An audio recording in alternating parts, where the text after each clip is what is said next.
my Hogan's, big pools, broke boy, T-pose, big bombs, tip goals, big wife, big roach. I'm the king of the snorts. Hello, call me on camera, yeah, you know. Ask around, they all know me. Giving my money to school, please. I've been so broke, PayPal, so low. I need more goals, more tips, more posts. People been dropping bombs every day on a regular. 2 people been dropping bombs every day on a regular. They call me the GOAT, call me a coat, they call me a low-cap streamer. I'm gonna show all these trolls my club and I don't need them. My wife, oh no, goddamn baby, I might be forced to leave ya. Head down to the stove, keep down low and find me a Vandalia. And oh, I see where the member bar. Got my woman's sweater, better go put it on. And shout outs to the fans that always keep me on. Watching Jenna's OnlyFans with a camera on. I let my Hogan's, big pools, broke boy, T-pose, big bombs, tip goals, big wife, big roach. I'm the king of the snorts. Hello, call me on camera, yeah, you know. Ask around, they all know me. Giving my money to school, please. I let my Hogan's, big pools, broke boy, T-pose, big bombs, tip goals, big wife, big roach. I'm the king of the snorts. Hello, call me on camera, yeah, you know. Ask around, they all know me. Giving my money to school, please. So give it up, all your tips, I need them all. I'm pulling up, don't take my time, no. They shooting up at Burger King when I'm getting my lunch. I'm in a rush to be the biggest locale, I'm in the bunch. I'm the laughing stock of everyone. I only get depression when my money's gone. Valedictorian, but I'm kinda dumb. I put my wife on camera because I'm a bomb. I let my Hogan's, big pools, broke boy, T-pose, big bombs, tip goals, big wife, big roach. I'm the king of the snorts. Hello, call me on camera, yeah, you know. Ask around, they all know me. Giving my money to school, please. I let my Hogan's, big pools, broke boy, T-pose, big bombs, tip goals, big wife, big roach. I'm the king of the snorts. Hello, call me on camera, yeah, you know. Ask around, they all know me. Giving my money to school, please.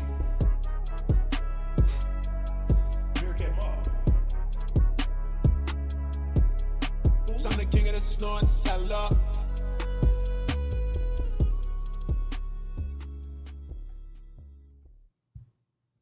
Well, I hope everybody can hear me. I had to throw this together kind of at the last minute. Quality content is dead. RIP QC. Gundam decided he didn't want to do it anymore. He said he didn't want to pay me anymore. He couldn't afford it, and him and Kirsch are in talks to do a show together, and basically they had to get rid of my side because I own 20% of quality content, which was just the super chats and the name itself, right? And it wasn't that much money, about $700 a month. But it was a fun time. I had a great time on it. One of the problems that I had was just this how it ended. Yesterday, it was just kind of abrupt, and Gundam was just like, just want to give you a heads up. We're getting rid of you, even though I work for his company, by the way, DB Productions, Dickbag Productions, and I think I was actually one of the first. But anyways, he said he couldn't afford it anymore. He's doing a show with Kirshi, and he has beef with his designer, Anus, the girl that draws his pictures and stuff. And one of the interesting things about that is, like, for the last few months, a lot of people don't know, but me and the Anus girl haven't been getting along, and it wasn't because of anything that I had done. I didn't think. She originally had gone to Gundam trying to do a stream with her being the producer or whatever, and he had told me that she never came with like a pure plan, and So, you know, he never went along with it. And we were talking, you know, this is years. I talked to him about it many years ago. So, yeah, we're going straight to the drama. I didn't want to stay on here long, you know. There's no point in drawing out anything. But when I came along, I didn't even know about her. I just said, here, I'll do a show for you. I know how to produce a show. It'll be something simple, you know, that you can do, and just react content. You know, we'll have guests on. It'd be real easy. And I thought we did a really good job. I mean, the numbers were really good. The total super chats, you know, just on that side was like 38,000 plus. I don't know what the members in the AdSense, but let's just call it 50 in the first 6 months, which I thought were great numbers. Gundam didn't think those are good numbers. He wants more, and I don't blame him. He can do whatever he wants. It's his channel. I'm not mad that he doesn't want to work with me or do quality content anymore. What the part that I was annoyed at was really him just giving everything to the anus girl because she wanted it, because he's scared of her.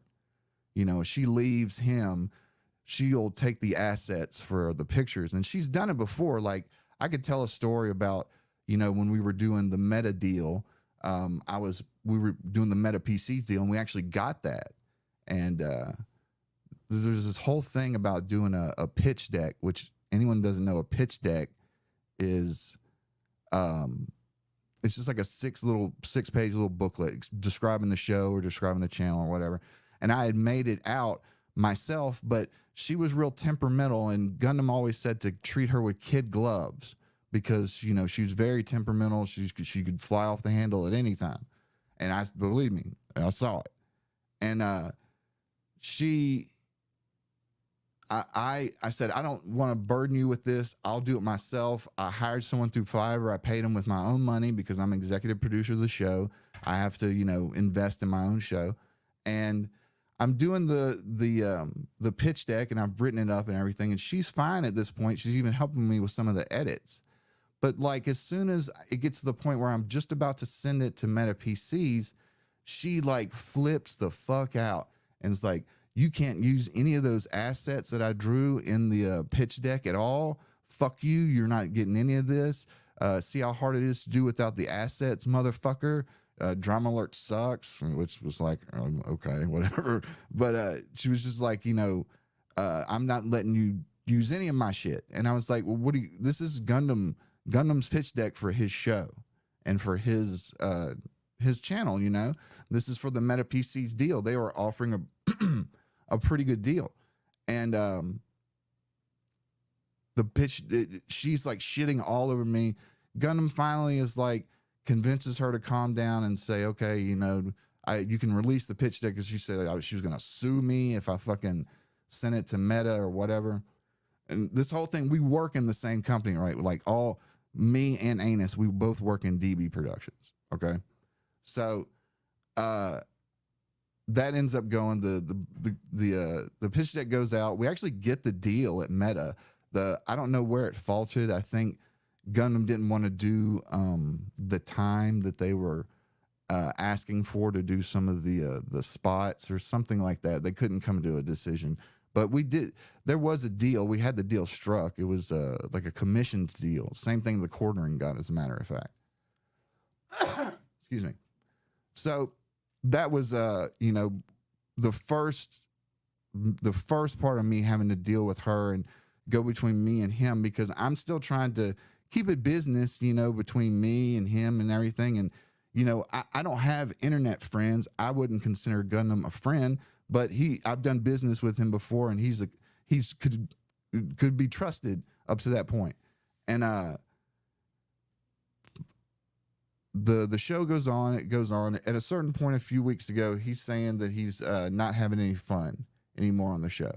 Like, the guests suck. They're not bringing in any subs.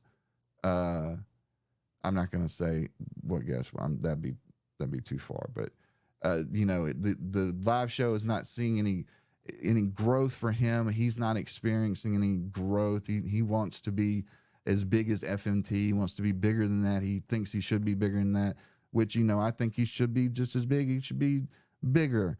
And, you know, he's a great entertainer. And I really, I thought we were doing great numbers. You know, we were averaging like 4,000 a show.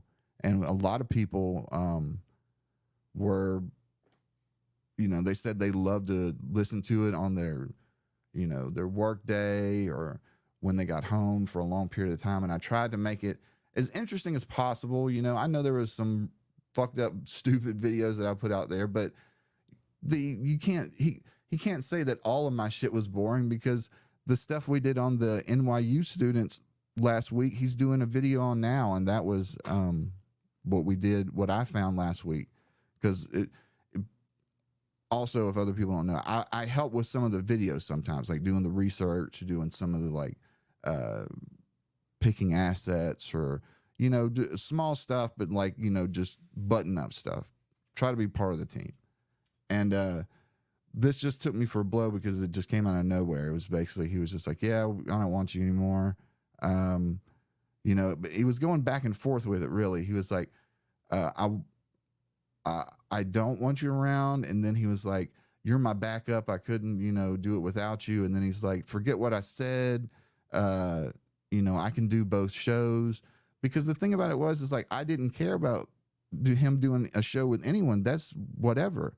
I thought he was doing 2 shows. I thought he was going to do, you know, quality content is the main one, and then one with Kirsten, they do whatever. But he just wanted to do 1 show a week. So instead of, you know, coming to me pretty much kind of like a man and saying, look, we're just going to shut it down. Like a couple of weeks ago, we had a conversation on the phone, and I was like, do you want to do this anymore? Because it doesn't feel like you want to do this anymore. Even like when we get big donations in, or like we get stuff with the fans, it's like you just don't seem into it anymore. You want to get out of here as soon as possible. You know, we made the rule where we weren't shouting out anything under $10 super chats because it was taking too long, and he didn't want to stick around anymore. I felt that everyone that paid, you know, we at least needed to say something. You know, sometimes when you have big guests, it's really hard when you get 300 super chats. But towards the last few weeks, especially like when the time when he passed out during the stream, or he almost passed out during the stream, that's when I knew that it was kind of getting a little bit out of control. And he was, you know, he said himself, he's been getting, you know, messed up more and more and more.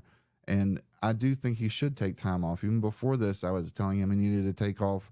We were going to take off like all of July 4th for like 10 days. That was the plan. And, and I was like, yeah, just go do whatever, dude. Don't worry about this shit. Go do whatever. But what I saw earlier was Anus, after I made it my tweet saying, hey, anyone who wants to come to the stream and, you know, talk about what's the end of, you know, quality content, instead of just like leaving a big question mark, y'all can come by. And then she put up a tweet that just said, well, don't worry, Gundo will be back next week with streams. And I was like, next week? Is like, I thought he wanted to take a little bit of time off, but I guess they've already got the deal set, and the Anus girl needs to make some money. Like, she needs to make some money. That was the other thing that was weird too, is like the store that the Gundo's Garage, when Gundam told me about it, he said, yeah, Anus runs the store. She was like 50%. That's how much she gets out of, you know, the store. She handles all the stuff there. But she pitched a fit in the beginning because she wanted more money or something like that, something to that effect. It was like, instead of getting 50%, Gundam was just tired of listening to her bitch and gave her 100%. So I don't know if she still owns 100% of the store or not. But that was the other thing that was just kind of weird. It was just like, you know, on one hand, we're talking about simps, you know, not doing simp shit, and like, I don't know, man. I tried hard, y'all. I tried pretty hard with it. I really had to like pull him out to get on stream, and I tried to make it as fun as possible for him, but somewhere along the line he just didn't have any more fun, and he didn't want to do it with me anymore. He didn't want to do any more streams with me being the producer. So that's how it kind of went down, and that's the reason why I'll show. He did put if anybody cares. He did put a community post up just talking about this. I think this is the first time he's ever talked about the show on his channel besides the live show. It's like, there might not be a live show tonight. There might not be a live show tomorrow for a little while. I'm sorry to everyone, including Pesk. He has a live show. He gives my channel name if you want to check it out. Stepping away from live streaming for a minute. It's forcing myself to do it and getting hammered more often than not. And he was, but that wasn't the first thing that he came with me. That wasn't like, hey man, I'm getting too messed up. I think I need to step back. It was, I can't afford you anymore. Heads up, we're going to be terminating you, and we'll see you later. And I think I was kind of shocked. Like yesterday when after he gave me the text, because it was in the middle of us talking about the Dr. Disrespect stuff that we were setting up for the show. And we were doing the guest stuff and everything. And it was just like in the middle of everything, that's where it comes. It's just heads up. I'm doing a show with Kirsten, and this is going to take over being a producer either for free or whatever. And then he said Cecil was in there too, doing guest producing. But he said, he's like, I just, I haven't been having fun for a while. I didn't know how to tell you. And I'm like, I don't really know why you're trying to make me feel bad. It's like, this was a job. And it was fun, but it was like $700 a month. It's like, if you just want to get rid of me because you want to keep the $700, just say it, or if you don't want to have, you want to do it all yourself, just say it. I just don't understand why he had to pussyfoot around with it. And still to even this point, it's like the last thing he told me was, what was it? Oh, I can do both shows. Don't forget it. Like I'm some sort of girlfriend or something. Like he's trying to placate me. It's like, at this point, man, I was like, I don't want to do a show now. You just told me, you just told me that it was done, And I tried to tell him, I'm like, there's a lot of people that do watch these shows, like Eponus Chaplin, my man Mon Petit, the Douglas Kaplan. These guys have, y'all spent big money, and I just wanted y'all to know that I appreciated it. I tried to show as much, Gunman. It was hard to get Gunman to show appreciation for everything, because he was just hard. Something to do about like the super chat thing for the longest time. He was just real skittish about it, about the money aspect in general, which is why I was around. And that was the other thing is, he could do whatever he wanted on the stream. He could bring whatever video. I don't care what he said. It was his show. I tried to design it to be as fun as possible and to have like plug and play, like a late night Space Ghost Coast to Coast, Jiminy Glick kind of situation. David Martina, did we end on good terms? I mean, I just walked away. There wasn't anything else I could say. It was more of a betrayal and kind of a stab in the back than anything. And it's not like I'm fighting so hard for the show. It's like, this is not my main source of revenue. I'm independently wealthy.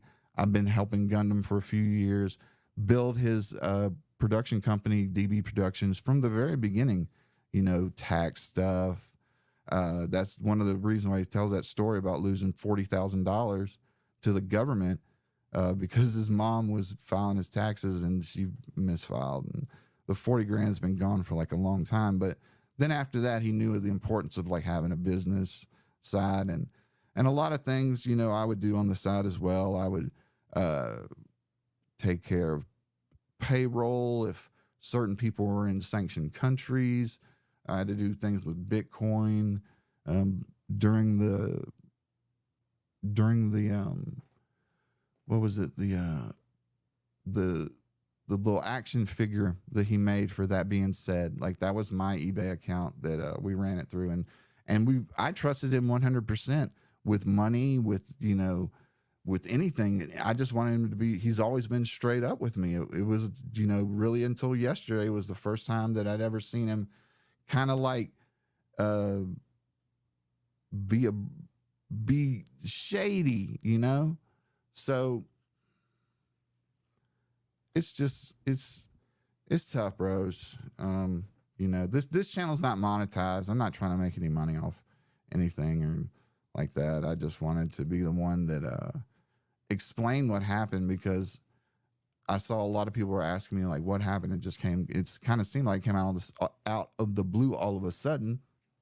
But people have been seeing Gundam, you know, be a little bit too wild on streams, or would be late some days. And, you know, it was just tough to kind of be the one that was the adult in the room. And, you know, him saying he's not having fun is kind of like, well, I'm trying to do all the business side stuff, and you could do whatever you want. Like, you could do whatever you want. You can have on whatever you want. If you don't, I didn't know, did he not want me to talk anymore? Is that what the thing? He didn't express these things, because literally every week I would just tell him, I would say like, well, these are the 2 or 3 big stories. And he doesn't really know the stories, because he hates YouTube. Like, he hates doing this job. He hates YouTube, and he hates streaming. And that's why I don't understand why, you know, when he says he's stepping away and with one hand, but in the other hand, he's saying he's doing a brand new show, and he's going to do an idea that's going to rival FNT. And, you know, it's always about FNT, because he's trying to get back at FNT for them not putting him on the show and putting that Shadversity dude on there. But we were doing great numbers. We were actually building on something. I mean, I've not seen many live shows get to like 7,000-8,000 concurrent, unless they're really good, you know. Yeah, Masters in 4,000 was a great start. When we first started, my guess for how many we would have, like, because he had never live streamed before, I said we'll probably do about 600. I was like 600, you know, somewhere around there. And like the first show was like 35. And ever since then, it just stayed like around 35 until I saw Kersh on the side scrollers, and I was like, wow, she'd be great on the show. So I'm the one that went out there to go talk to her and say, you know, come on the show, bring her on the show. They've never met before, and it was just instant chemistry, and it was a great show. And it was, you know, I tried to stay out of the way, but kind of steer the boat, because that was what I'm supposed to do. I appreciate all the support, you know. But there's no beef between them. Gundam, he's just I don't know how to describe it, y'all. I love the dude to death as a person, you know.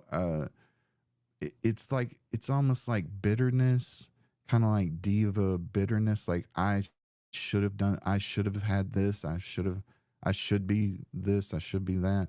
And I understand that feeling. And I've had many talks with him being like, you're doing great numbers.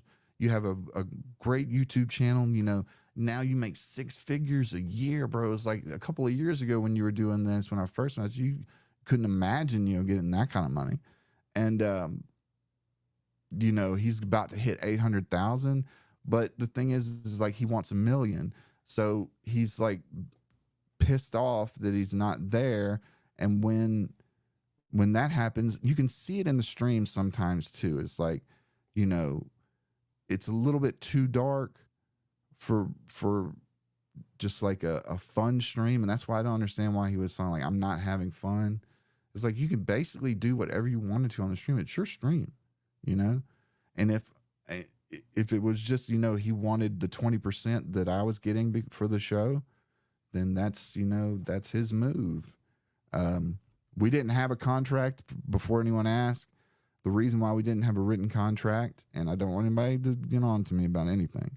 The reason why we didn't have a written contract is because Gundam is, you don't want to put a lot of task in front of him to get something done. So like if I had kept just putting contracts in front of him, revision contracts and whatever, then he probably would have just lost interest. We came together as men, had a handshake on it. I said, I'm not going to, we're not going to sign anything because, the little bit of money that I make from the show is not enough for me to even go talk to legal. But for him, he's making a good bit. I gathered he was probably making like 5 G's. I was like, that's pretty good money to add on what you were having before, because he wasn't doing streaming before. And he just never seemed like he really gave a shit about any of it. So, yeah, John Doe saying, here, I'll put this up. Felt like you guys would have been better in FMT, way less voices, and you guys avoid politics naturally. You guys talk about stuff that other people don't. Well, that was by design. Like, the original idea was to have, like, I love FMT. I like watching them. I think there's too many people on screen, but that's just my personal opinion. And the way I designed the show was to have like max 4. And that's the reason why you never see me on screen. You just hear my voice, because I'm trying to save that real estate for a guest. So like we had that the last show, me, TBYS, Cecil, Gundam. That shot will be the most that I would want in a shot, because it's easier to speak and people aren't doing like awkward pauses or jokes not landing, or landing with some people because they might be overseas and it's latency issues. Like there's all little bitty things that could trip you up in this game, and you can just kind of like smooth them out as they go. And that's why one of the reasons why I was the producer that was handling stuff to pull up for him to watch, kind of like a Joe Rogan. It's like pulling up whatever he needed, having some sounds, having the audio stuff ready to go, making sure everything was recorded well, making sure the audio was good, getting it to the editors, the whole thing. It just got too much for him. I think there's a lot going on in his life. I don't really want to talk about his health stuff, but if I was him, I wouldn't even give a shit about YouTube at this point. Like he's expressed to me that it's pretty bad. I don't want to go further than that, but I just think that he needs to take some time. That's why I was a little bit thrown for a loop when I saw Anna post saying that he was just going to be like back next week. Like it's all good. It might be all good. Who am I to know? It ain't, it's not my, I'm not employed with DB Productions anymore, even though I haven't gotten like a notice yet. I was just 1099 with them anyway. So, I hate it. It just kind of changed these last few months.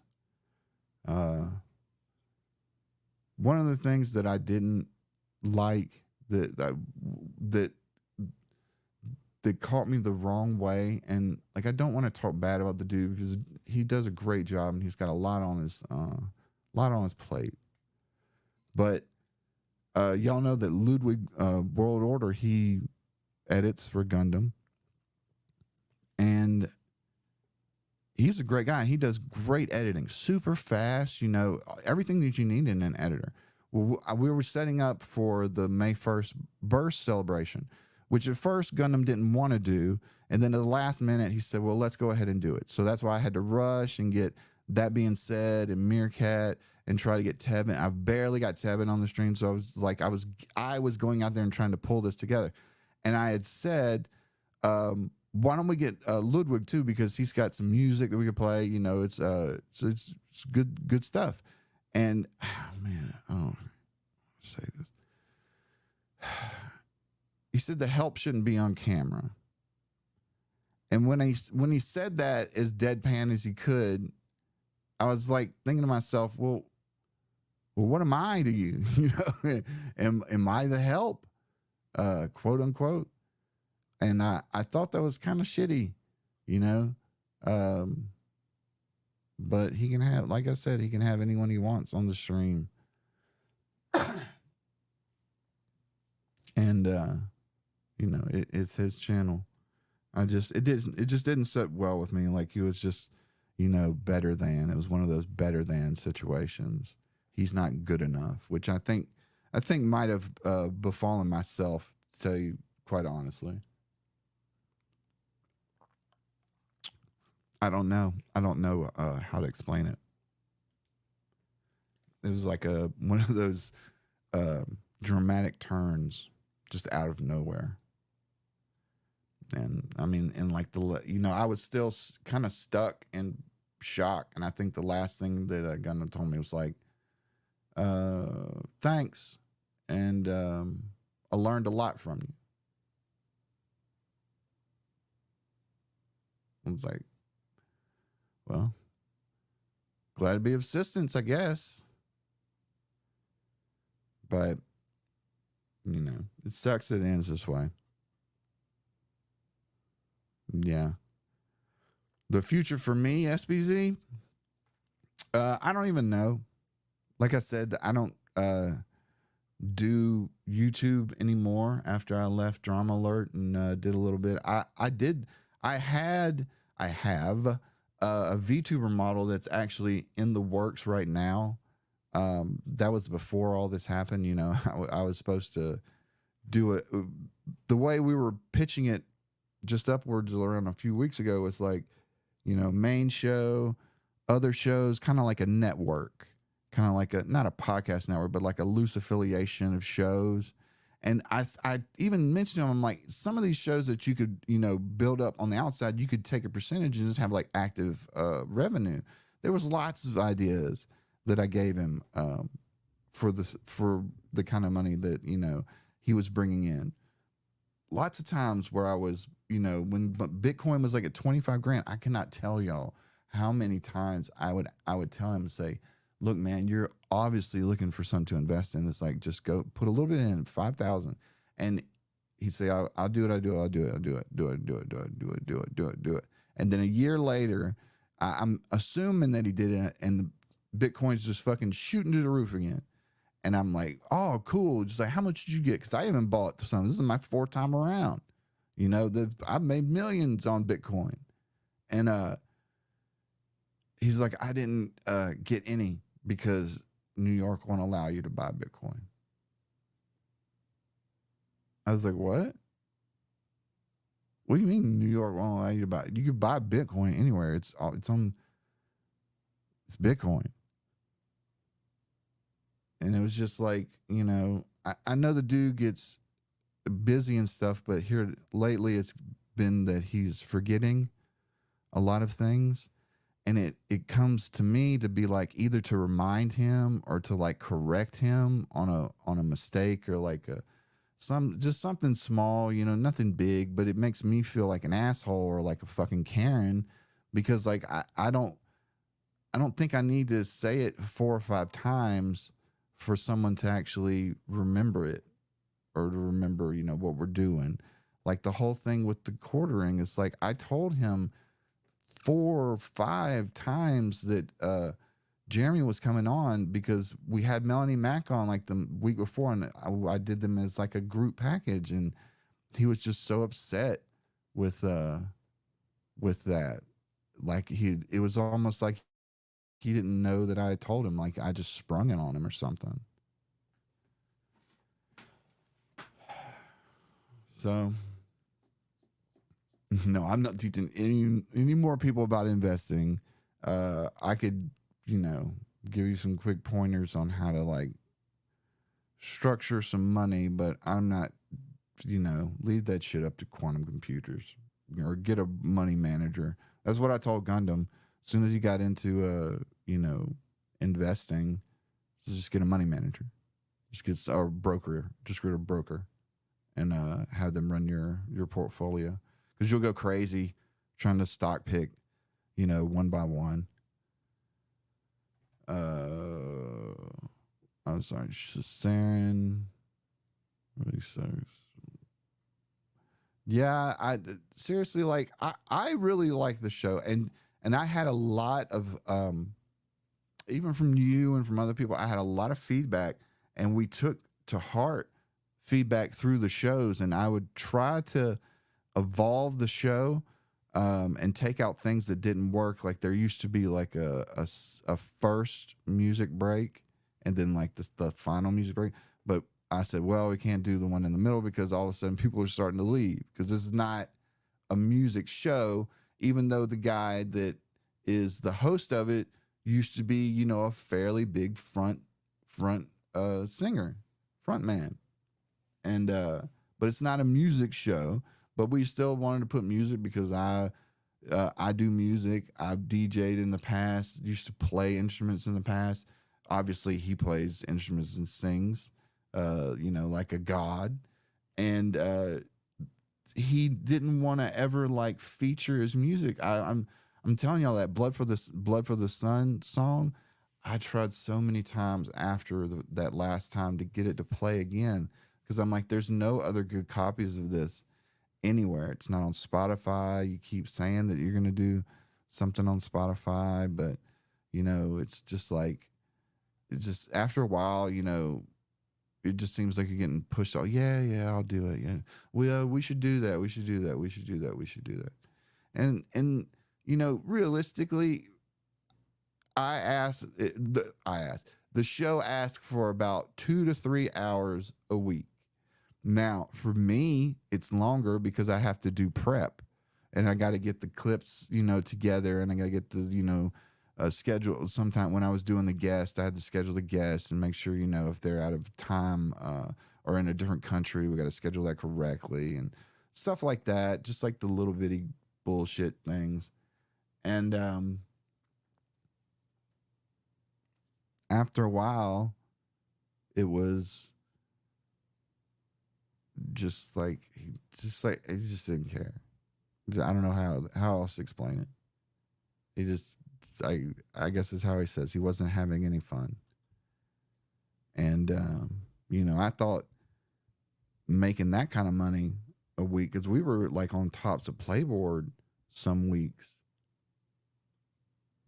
$7.50 an hour, ridiculous support. And y'all are awesome. The people that have supported, there's 170 people here right now, and on the show we would normally have like 4,000. That's amazing. And I'll probably never be on a show that has that many again, but that was a good show, and I don't care what anyone else says. I tried my hardest on that one.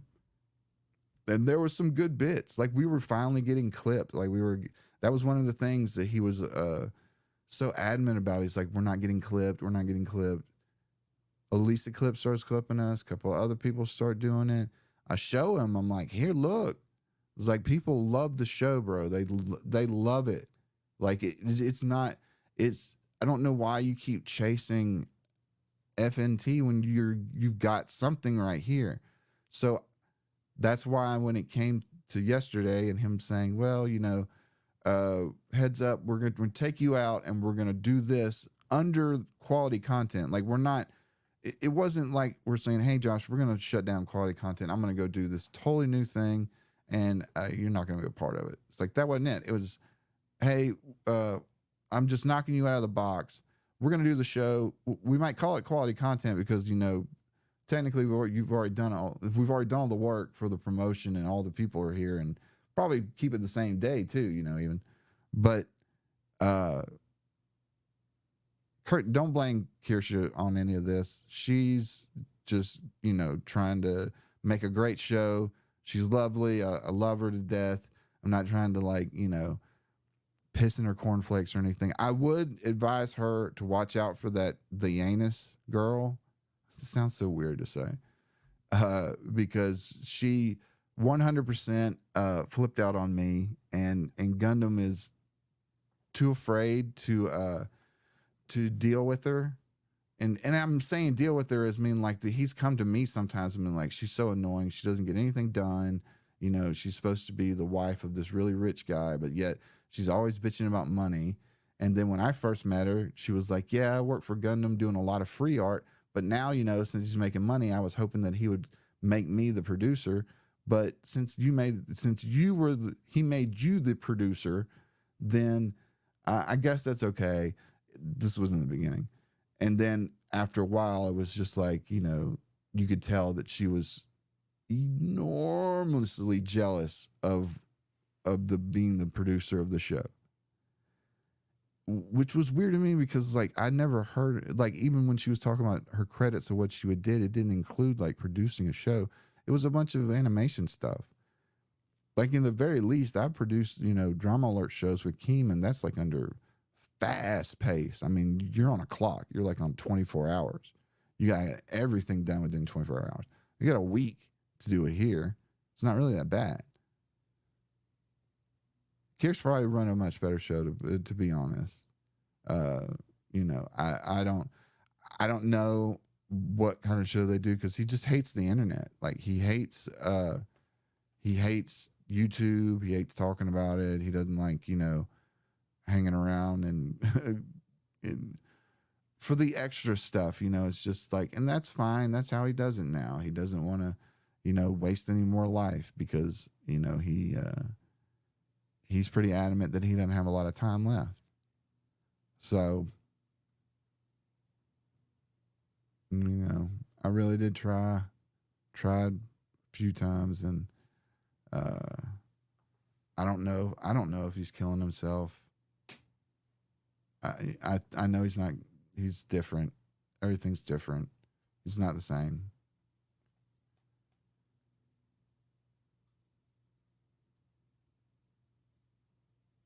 Essay, and what I have you have the deep. I have deep internet lore. I bet.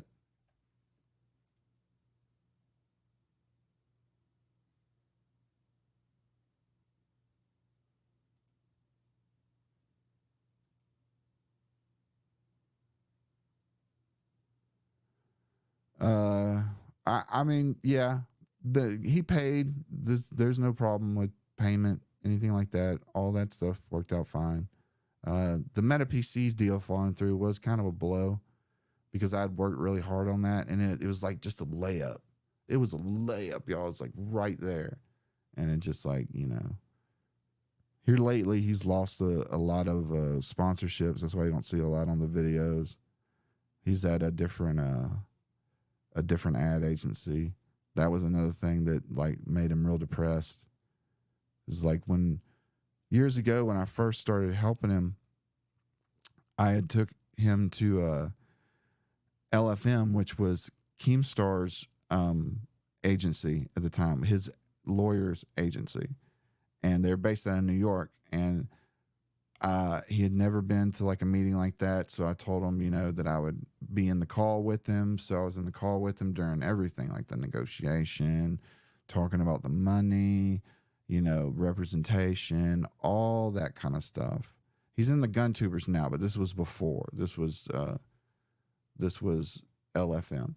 So they took it on the strength of my word, because I knew one of the dudes, and he got in, and he was doing, you know, phone numbers. He had like a partner manager there. He was getting great money from the sponsorships, and you know, he was just fucking. He was banking it, man. He was fucking doing it, and then LFM sells to Night Studios, which is Mr. Beast's old managers. That's his talent agency. Well, when they sell, they take a lot of people, but they don't take Gundam. And his talent manager, they don't take him either. So the talent manager had all of the information for the brands that Gundam would work for. And the idea was the talent manager was going to leave and come to Texas to go to Leviathan and bring that Rolodex so Gundam can just kind of like continue with those brands or whatever, you know, not skip a beat. Well, dude lied to Gundam, totally left him with his dick in his hand. And he was, you know, kind of forced to go with Leviathan because that's where he had already pretty much already signed with them, I think, at this point. It was a real big clusterfuck. And you know, it was just like one of those other things. Yeah, I mean, like, you know, at this level that he's at for the last few years, it's like it's six figures. It's like anyone can look at that and say six figures. 21, 22, 23. Not the Pokemon year. What is LFM? That is, it's an influencer ad agency. What they do is they connect brands with influencers. So like Raid Shadow Legends, if they have a big promotion that's going off and they want to get some influencers in, like they normally go to their largest talent agencies and they say, hey, we got this deal going on where, you know, if you do like a 1 minute spot, it's $4,500 and the ad agency gets 20%. And, you know, that's how it goes. So, you know, he was making good money, and I was proud of him, man. You know, I was proud of him. I'm independently wealthy, and I like to see people make money and to you know, make money that changes their life, because I know how freeing that could be. And it went from, you know, him having money issues to, you know, actually having good money. You know, when you make like almost $300,000, and like, you know, I'm sure his mother is very nice. You know, I'm not blaming her for anything. You know, it was just when he had said that, I remember years ago, because my mother was actually visiting at the time during tax time. And I had said it over the phone. I'm like, wait. He's like, she paid 40% of like I think it was three. It was like 285. It was like, what? I was like, that's a lot. It was like, this is almost $100,000. And he was like, yeah, I'm, you know, I don't do taxes. You don't have a business thing? No. And that's how all the business things started, because I just felt like, oh man, you know, this dude is getting fucking hosed, especially like in New York. And you know, I always thought Gundam has had a lot of talent.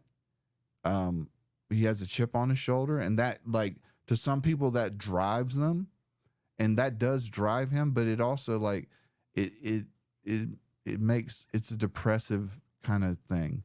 Like he always says that I look at things optimistically. Like whenever I would show him the numbers and the analytics and be like, hey, we're going up, we're going this way, we're going that way. And he's like, I just don't care. I remember the last time that I showed him numbers, he actually snapped at me. He's like, I don't give a fuck about these numbers. I don't care about, you know, concurrent viewers. I don't care about any of this shit. And he was just kind of flipping out. And that was like when about around the time when I knew something was going weird. Something was going sideways. And so then that's how we get to this point, you know.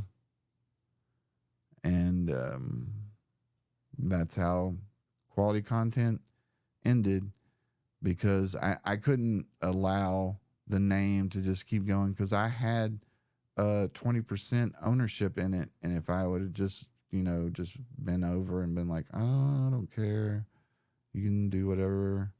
It's not like I put 6 months of fucking extra work into this stuff when, you know, I don't.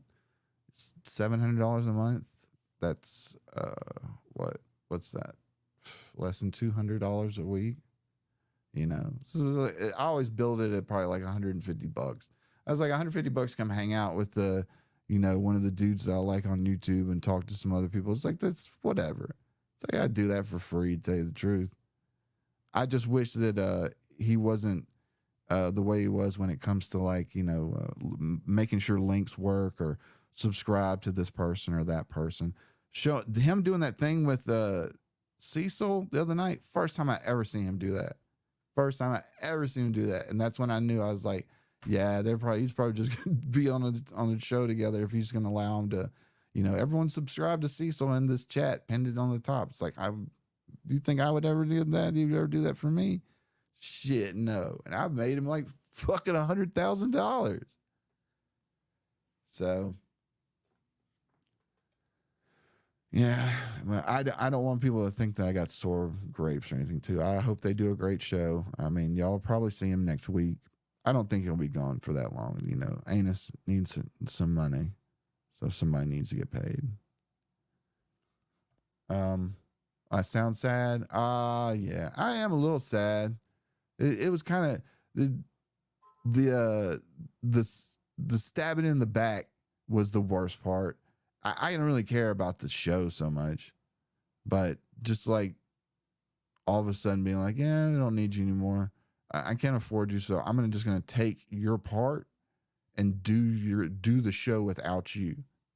Is that cool? That's basically how it went. I'm not even lying. I am not even joking. And I understand that he was having trouble trying to figure out how to say he didn't want to do the show anymore, but he kept doing the worst part by being flip-flopping. He would say, I don't want to do the show anymore. You're my backup, though. I don't want to lose you. Oh, I figured out I'll do both shows. Oh, I don't want to do the show I'd get too fucked up on stream. And that's the one that he put up on YouTube. So like when he put that up on YouTube, I was like, that's not why. I was like, I'm sure you are getting too messed up on the stream. It's like, there's been lots of times where I've had to cut the stream off or like pretend you were still around, knowing that he was either passed out or like just gone. And, so, you know, I just, it's tough when you do care. I cared about the project, and he says, oh, I didn't want to tell you because I knew, like it would hurt my feelings or something. It's like, you just needed to come to me as a man and say, look, dude, I want to go a different way. This, that, and the other. You know, the other thing he said, he was like, I didn't want to have my new show blow up and you be mad that you're not on the show that blew up. And I was just puzzled at like, well, you don't think getting like 4,000 to 7,000 on a show is blowing up? It's like, I don't know. I don't know how much more he wants out of this when he doesn't, you know, he doesn't help. He didn't help on the stream. He just like showed up. And that's fine. That was the deal. But you can't be mad when he's just like, I don't like any of this stuff. I show you it before. I showed him all the stuff before. And then he would be like, yeah, I don't like that. Next. You know. So yeah, I mean, we were the VOD views were fucking amazing. We're talking about, and I've seen streams before and what VOD views get. Like normally, like if you're doing a really good VOD, it's probably like 17 to 20,000 views. If you got a VOD that's like got some sort of special shit in it, it's like 50. We fucking averaged 80, and we had over 100,000 on all of our big guests. And a lot of all that stuff is by design. Like we have a schedule up until then. We had a lot by design, you know, even the guests that, you know, didn't seem like a good fit, like Sargon, that's over 100,000. Like these are big videos. So when you're comparing that to FMT, just to give people a comparison, because I did the analytics on it. Like FMT normally gets anywhere from like 14,000 to now 20,000 because they just had like a new record. And normally their VODs would get anywhere from like 200 to 3 to 550. It's pretty big, but it's definitely like, I would say 3 times what we would get. It's like right at 15,000 is what we would have to hit. Now that's hard. Like even with having a special Kirshi stream, everything, you know, set up, we got good videos and everything. Like the best I could do was like 7,500 plus another couple thousand from Twitter. Kyle, great guest. That dude right there. I saw him off of Twitter one day, and that's how I got him on the stream. Saw his music and listened, and I was like, wow, this shit is so good. And I you know, that dude, I'd like to see more of his stuff. I haven't seen him here in a little bit, but yeah, those you know, Kyle, that was a great Decoy Voice. That was a good dude. I could go through a bunch of them that I liked. You know, this having Drinker on was cool. I know he was Gunn was a little bit disappointed in the views for that one, but I mean, I always thought that if you want to call something blowing up, it's like either we were right on it or we were doing it. It's like I had people calling me. I was trying to set up Kino Casino before then. Well, I got anything planned in the work? Well, pretty much you're looking at it. This is what I'm doing right now. And if people want to subscribe and come back, you know, for streams, they can. I can fix up a little something, do it like how I did before, but just have me as the main host. I wouldn't mind it. Be a nice way to do a little bit of therapy.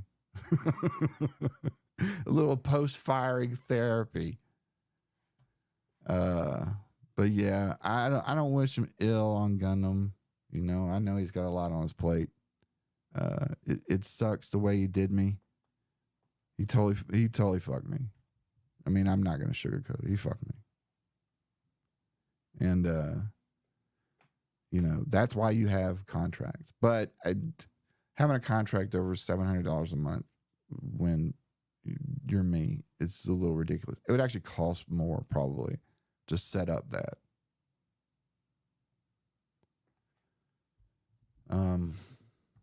Yeah, I guess that's about it.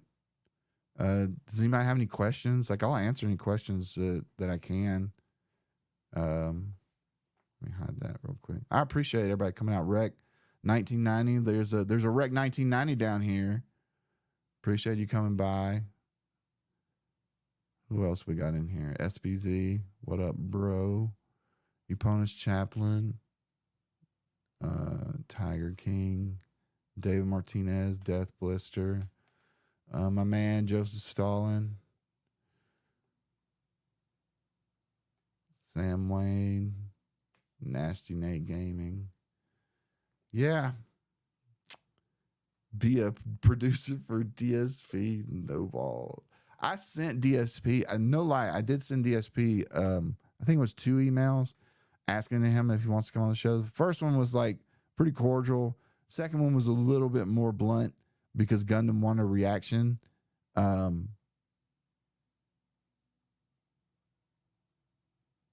Millionaire Mentor.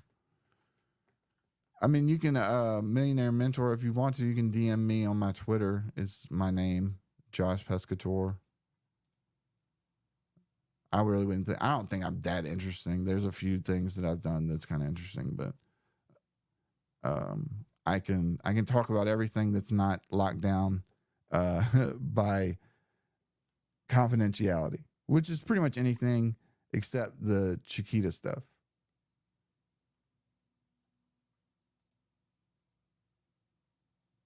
But what we got?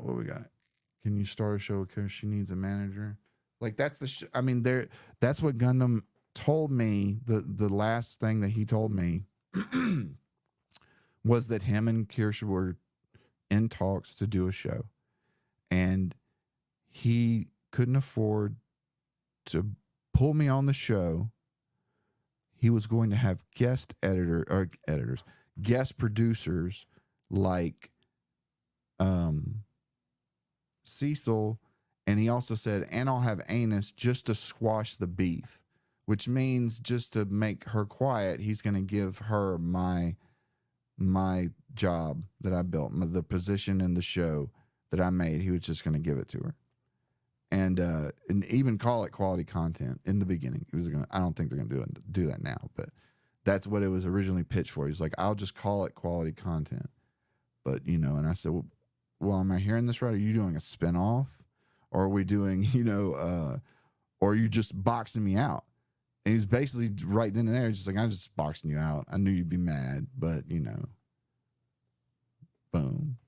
Yeah, Cecil produced. He was like, I can have Cecil find the clips and do the production and set up everything. And I said, okay, I mean, you can do it. I do whatever. Even the Anus girl, like I had told Anus and him many weeks ago, even when I was talking, I said, if she has an idea for a show, she wants to produce a show, I am down for it. I will let her do whatever. She can go on. I won't make we'll try out her way and just see which way's better, because I'm all about competition. I didn't want to be handed something. I wanted to be able to prove that I could, put the work in so we could have back up the numbers that we're putting in there. Because sometimes I think our numbers are inflated to the point where we need to be a little bit more diligent on some things, but it's just kind of loosey-goosey, however Gundam feels, which is fine. But that just, when you're dealing with an ensemble of people trying to work together, if I'm not performing or if there's something you don't like me doing, you need to be able to communicate that to me and not just keep it in and be mad. Gotta steal you from my. I don't know. I don't know how many show ideas I got left in me. I had a couple of good ones, like during the whole run of quality content, like some spin-off stuff and like some specials, and there was a lot. Gundam just doesn't have the time. And I mean, like, by time I mean like an hour or two.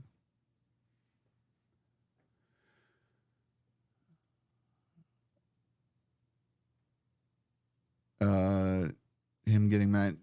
Nah, in the beginning, kinda.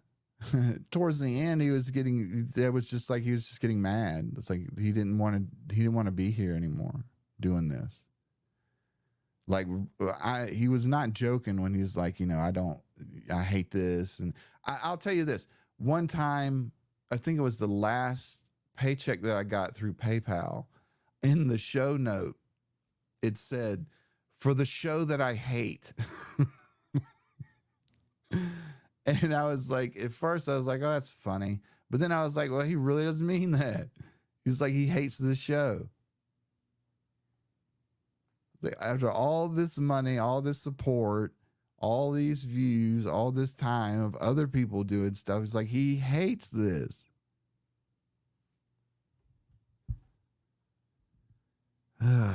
Which I wish he just would have said something. But when we had this discussion like a few weeks ago when he did the Zill stream, I was like, go stream with Zill. It's like, y'all been talking about it. People talk about it all the time. I was like, y'all do your thing. I was gone that week. Or no, I was having my yard put in that week. So I couldn't stream anyway. And they had audio problems. I heard Zill just up and left in the middle of the left in the middle of the game, and super chats were missed, or just all kind of stuff. And it was so bad it didn't get as many views as the other stuff that he actually ended up taking the name quality content off of that and just naming it like some sort of game stream thing. And I was like, I appreciate that at least, because it kind of brought down the average for all of it. But little did I know is like he didn't give a shit about that. He didn't give a shit about any of these numbers or the money that comes in or none of that. I appreciate that, Rick. I don't have nothing against Zill either. He does his thing. Everybody has their own thing. I like to talk. So, and now I don't have to use that stupid little voice changer thing because he thought it sounded cool or funny or whatever. It's like now I can just like use my regular voice all the time.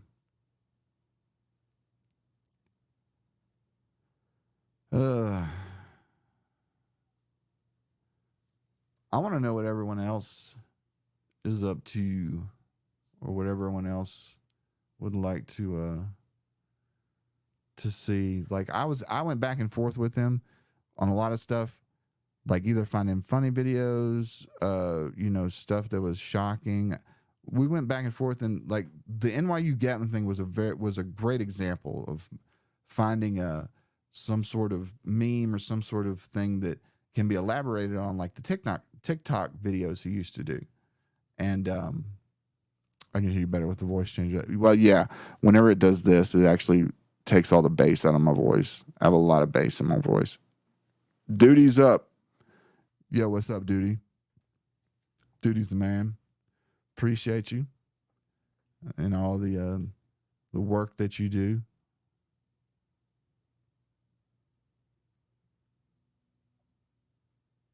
Maybe Duty can come on. I appreciate that, Duty, for real. When I get the show set up, like everything that I had coming, like my VTuber model was in the middle of being made before Gundam, canceled the show and kind of, betrayed me and stabbed me in the back. I had that coming. So that should be coming, in the next couple of weeks. And I wouldn't mind doing, just I've got some ideas for some streams, maybe even like some game shows, because I'm not monetized and I don't really care about, making money on the stream. I just really like to have some fun. It's not sound like DS fucking P, but just having a little bit of fun and maybe causing a little trouble here and there, talking to a lot of interesting people. That's what I like doing. That's what I loved about quality content, was having the guests come on, the new guests. And even though Gundam was really like nervous at first about talking to new people, I thought he got really good at being an interviewer, even to the very end, like the last TBS, what's it? The TBYS, when he was talking to him, I was like, that was a great interview, even though he didn't get much from him. As he still tried to get in there. And I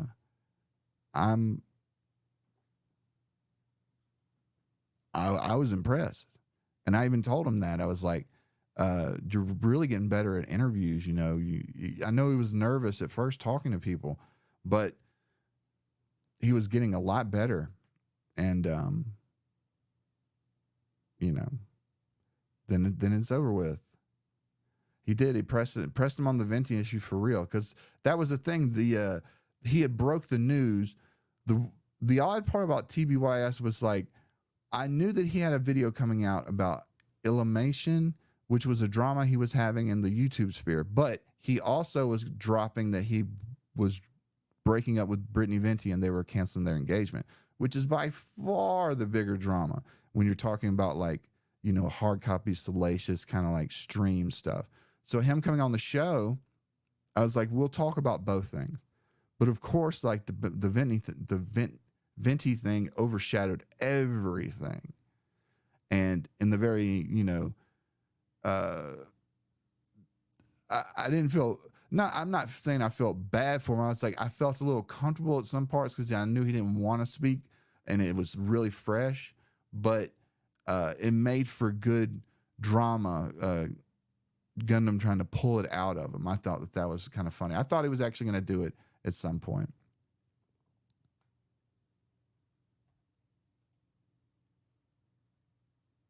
Oh, yeah, cool. I really appreciate it. Thank you so much. Yeah, before I started doing YouTube, my occupation was in sales. I was a sales manager. Used to manage a store that would make custom cars, like custom car audio, custom cars, trucks, all that kind of stuff. A lot of times when you're dealing with customers or you're dealing with manufacturers of parts, got to be on the phone all the time, talking that shit. Yeah. Oh, look at that. Almost 200 views. Woohoo. Maybe one day I can get, I don't even know. Maybe one day I can get back to that 4,000. Maybe one day.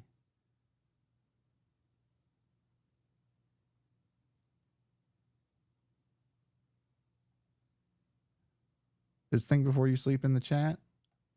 No, he's not.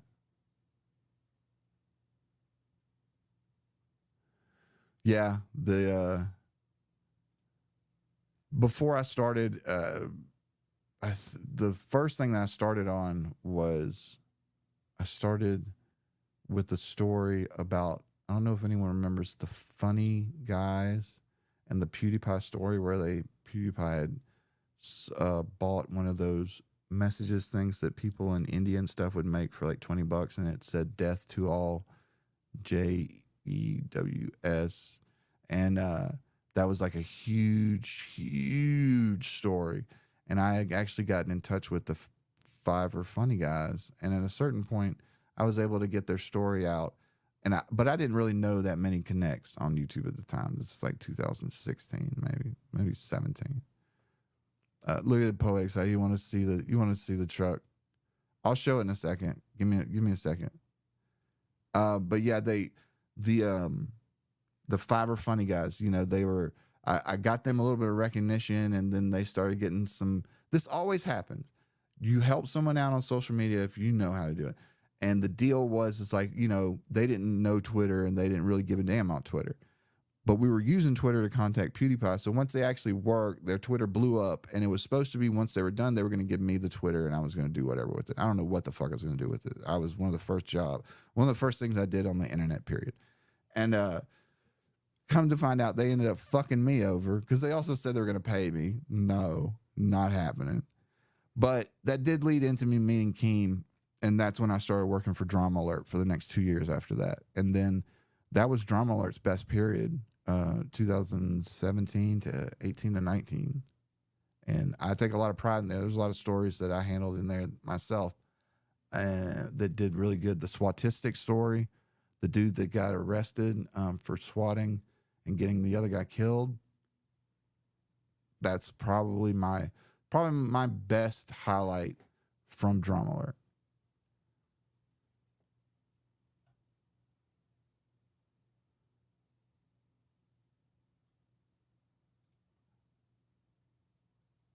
I think you 4K. Nah, it was so tough. Are you kidding me? When we started the show, and this is no lie. When we started the show, like, I know Gunnar didn't have a lot of faith in it, and I didn't know if he had a lot of faith in me. But when it first started and it popped off like that, it was like I was really excited because I'm looking at these numbers and I'm like, these numbers would signify a channel that's like in the top 10. Just any channel. If I spun around and picked these numbers, I'm like, this is top 10 for that day, any day. And I'm like, out of the gate, he does such a good job. The show is so entertaining and engaging because it's real. He's getting fucked up on stream. He's talking. He's uncensored. Finally, everything that he wanted to have for years, he was asking. YouTube's holding me back.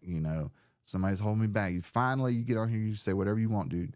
You could talk about anime all day long. You can bring videos, you can bring pictures, you could do anything. It's like I wasn't restricting him for anything.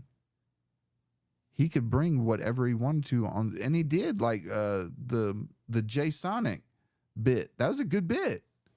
Like I told him, I was like, you really wanted to go. You really want to go that way more. Because it worked out so good.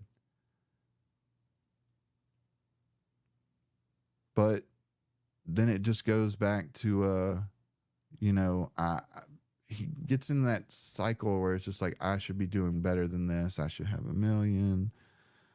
You know, why am I not a millionaire? Why are the people that I know not a millionaire? And then he would say things to me, be like, well, you don't understand because you got money. And that's like one of my pet peeves, because I didn't grow up with money. Like, I remember really tough times.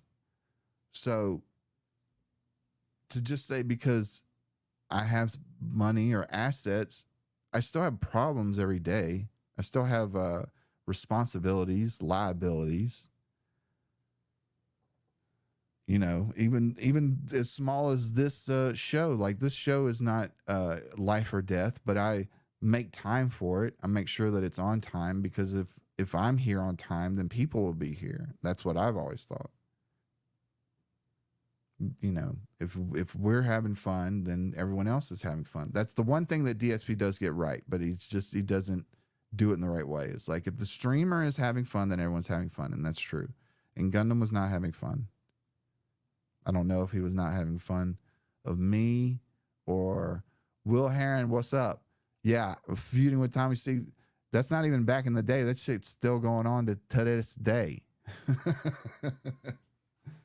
Yeah. Tommy C, that's an old one. That's an old rock. That's an old head right there. That dude told me, what did he tell me? He was on a stream. He said, fuck your dead dad. It's like, I don't know if I've ever told people this on quality content. I don't know how. My dad was kidnapped, tortured, and murdered back in 1996 by a leftist terrorist group in Colombia named the FARC. They disbanded in 2016 after 50 years of fighting. And that's where a lot of my legal issues are tied up into. But he knew that. I had told them that when I was working at Drama Alert and stuff, and they were those people are trying to shit on, trying to make, you know, whatever, fucked up, trying to just piss you off, right? And he said, yeah, fuck your dead dad, and like a couple other shit. He was lying about some of my cases. He was like calling the terrorism case that I won, he was calling it a trust fund. I was like, what? It's not a trust fund. It's a settlement. But the other one was a win. That was against the actual terrorist group. Chiquita Banana has a confidential settlement. That one I can't talk about. But the FARC one I can talk about. And we ended up winning that after 15 years of litigation. 15 years. Because it took 2003 was when I was going out trying to find lawyers to solicit the case to. But back then it was iffy, because the Patriot Act had just come out and the Anti-Terrorist Act had never really been used before in a civil sense. And after 9/11, a lot of that changed, and they were allowing a lot more lawsuits inside of anti-terrorists. So we finally found a lawyer that would take on the case. And at first we had to fund the case for a little bit. After a while, it got picked up, and then for the next 12 years, it went through the courts. It went through every single federal court you could think of, up, down, left, right.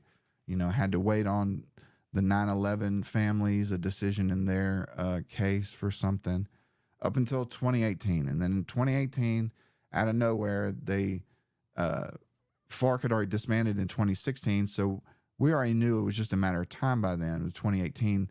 They finally settled, and it was right around 70 million. And, you know, that's divided up mostly between, it's divided up between my family, basically. And then after 2018, I was still working at Drama Alert for a little bit. That's how I was like, for the first half of me working at Drama Alert, I was, really needing to work at Drama Alert, to tell you the truth. Yeah, fuck them commies. But then afterwards, I was like just as wealthy as Keem, so it was kind of funny. But then, you know, I stepped away because I had to do a lot of stuff. My grandmother had died in 2020, right as soon as the pandemic had started. Not from COVID, but just from cancer. So I left where I was living in Louisiana, close to Shreveport, actually. And the FARC, it's called the FARC, FARC. It's like the Federal Armed Republic of Colombia. But it's in Spanish. So it's not exactly the Spanish acronym. I mean the English acronym. I appreciate that, Rooftop Korean. Maybe if he would have had you around with your pistol, maybe he would have had a chance. That's just a joke. Me and my dad, we always like to joke around. So that's one of the things I like to remember about him. He would find stuff like that funny. But yeah, then I just started doing real estate, and right as soon as the pandemic happened, that's about the time when I met Gundam. I think it was right around when the Pokemon drama was going on, and that's about when I met him. In fact, that day, I remember that day because it was weird. He had made the video about the Pokemon simp, and we thought it was hilarious. But then she made a response video, and he sent me that clip of her shitting on him and telling everyone to like not go to his sponsors. And he was geeked. He was just like, dude, she fucking shit on me. You know, she's after me. Her people are going to be after me. Like, he was righteously worried, you know, because at this point, it was only like 200, 300,000 subscriber channels. He's still in the millions. But I'm looking at this clip, and like, I'm not getting the same vibe that he is. Like, his vibe is like, she's coming after me, and I'm watching this clip, and I'm like, she just fucked up major. So I was like, dude, this is like this. We need to get this on the news. So I said, okay, at this point, I'm not dealing with Keem because we're on bad terms. I had just left Drama Alert the year before, and he doesn't really like that. But I do know Scarce. So I went to Scarce, and I gave him the video, and he was the first person to put out the Pokemon video. And then from that point on, what I knew would happen, everyone galvanized around Gundam because it was a really fucked up thing that Pokey did. And to say it on stream like that was just like her saying fuck you to everyone. So this was my fuck you to her, just putting the clip out to the right person. And at the time, Scarce was still doing a little bit of news. So he always looking for a good story. And that ended up being a great story. So Gundam just comes up straight out of nowhere on that one. I'm talking about like he goes from like 2 to 300,000 to like 500,000 in a couple of months. How bad was the Pokemon drama? Like for Pokemon on her side, it was bad. For those first day when she sent out that clip, nothing had really popped off except for the fact that they sent it to Gundam, and he was worried that that this would, you know, quote unquote, you know, end him. Not really end him, but whatever. But he was worried that I remember that. I remember him being nervous showing me the clip, and me looking at the clip and like having the totally different response to it. And I guess that's just me from working at Drama Alert, like looking at this and being like, this is fucking gold. This is pure gold.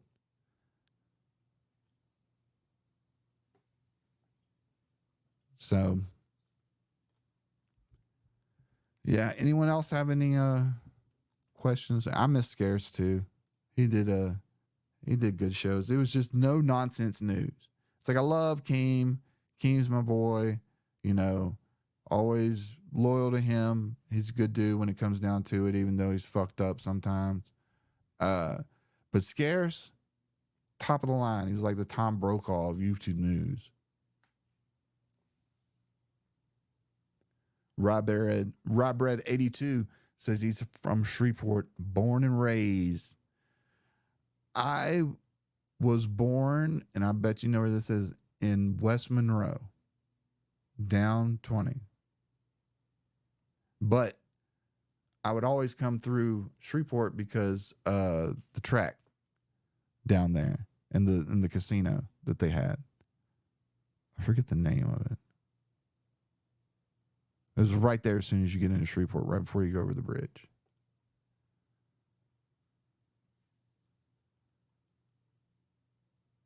What are my VTuber plans? I have a guy right now, or a person, let's just say, working on it. It is going to look like how me and Gundam and everyone in chat a few shows ago were talking about doing one that looks like Uncle Baby Billy from the Righteous Gemstones.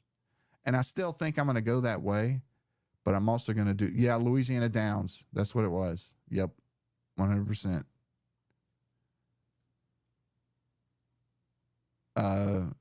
They had that play in Louisiana Downs. They had like that big circle in the middle that has all those slot machines, like the old school slot machines. But what was I talking about? Oh yeah, the VTuber looking like Uncle Baby Billy, because I'm an older gentleman, so I didn't figure putting a teen girl VTuber, or like some sort of like super duper anime on it.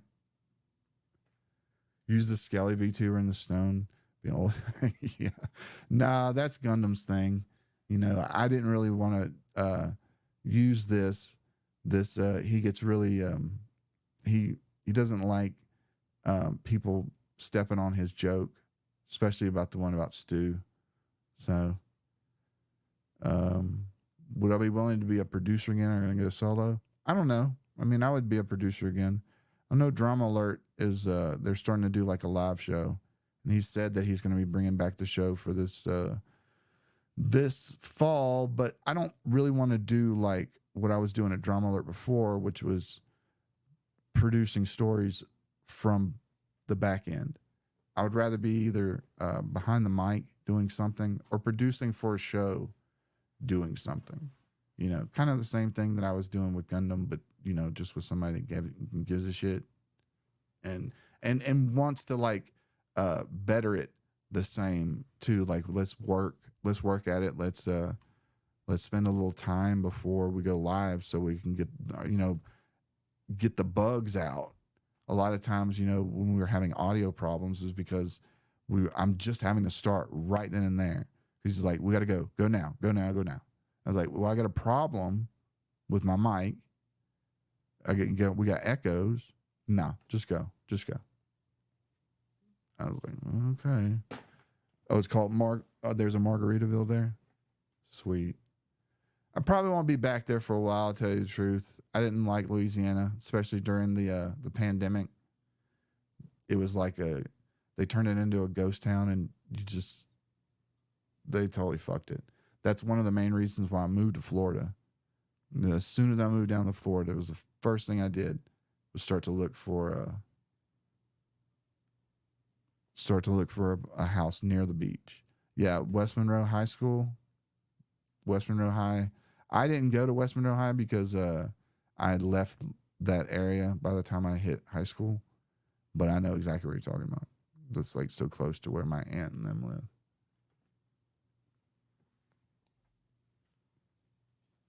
But Kirsten's looking for a manager. Reach out. Nah, I'm good. I love her to death. She doesn't need me. She needs somebody a little bit more specialized. And besides, if like what Gundam told me is true, it's like that'd be kind of weird. Just show up as her manager. It's like, huh? People say that I'm stalking Gundam or something.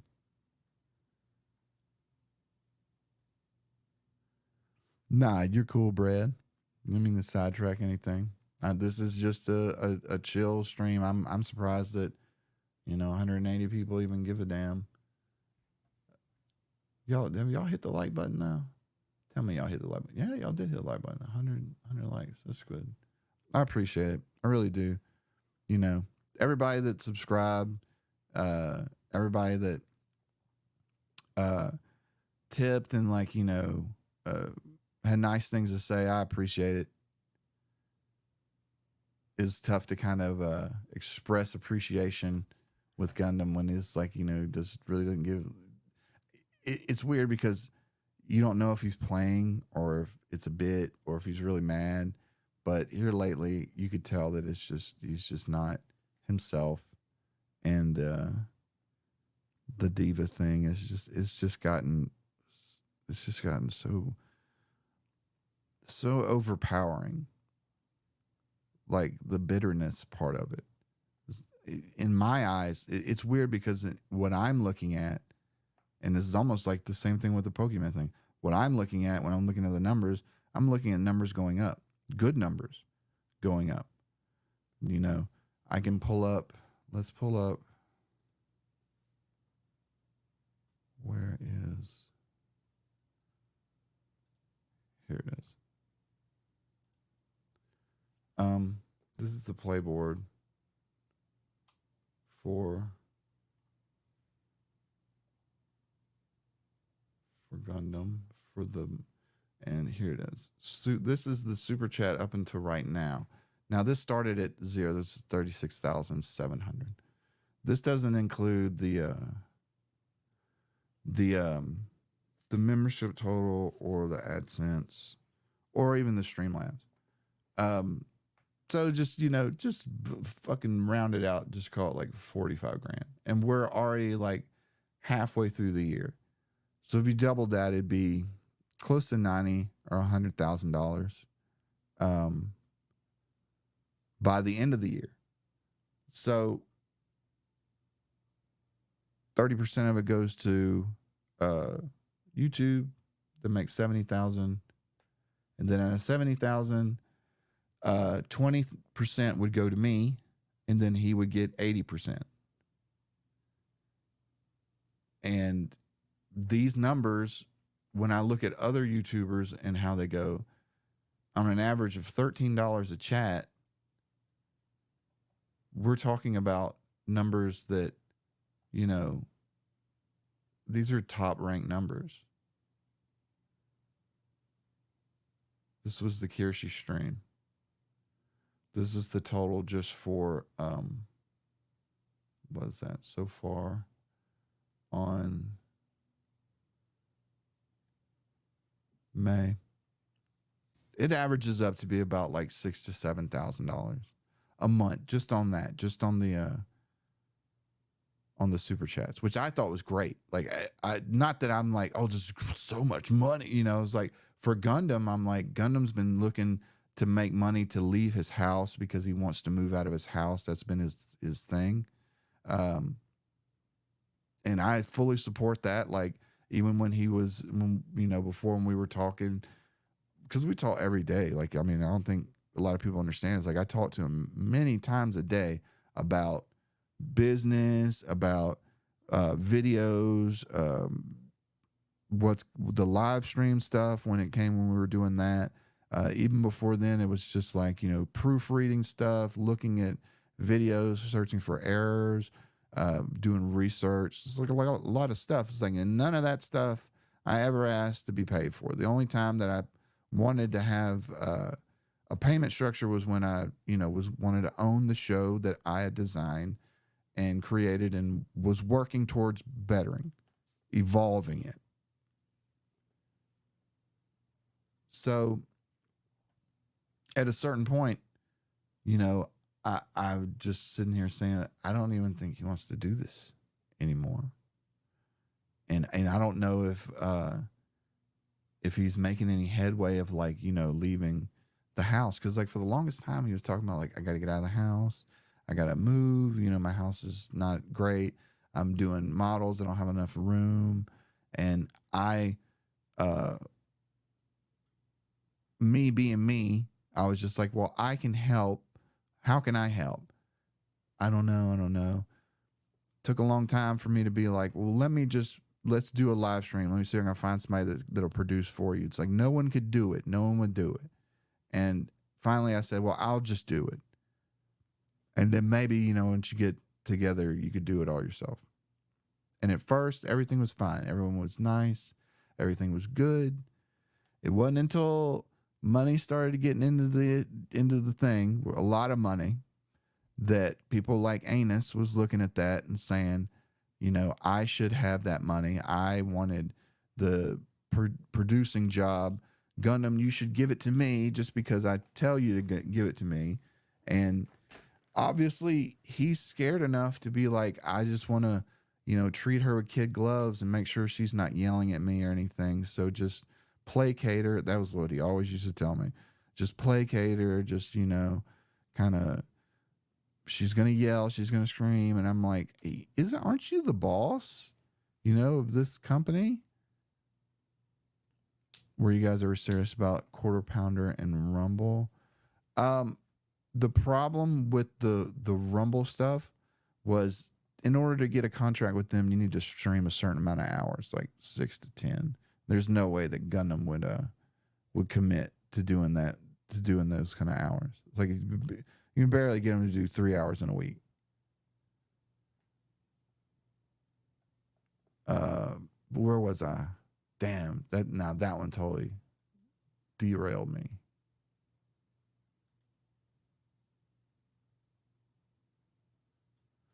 See, I mean, that was the weirdest part. It was like,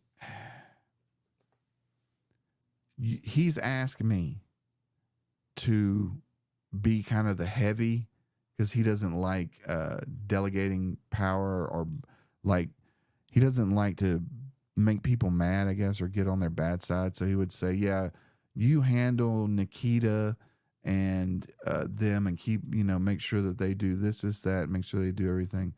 And make sure, you know, you know that we mean business. But for Anus, it's a light touch, you know. Don't go hard on her. Don't mention money. Don't mention the show. Don't mention, you know, anything. And at the very beginning, I was like, okay, I didn't understand, you know, how deep it was.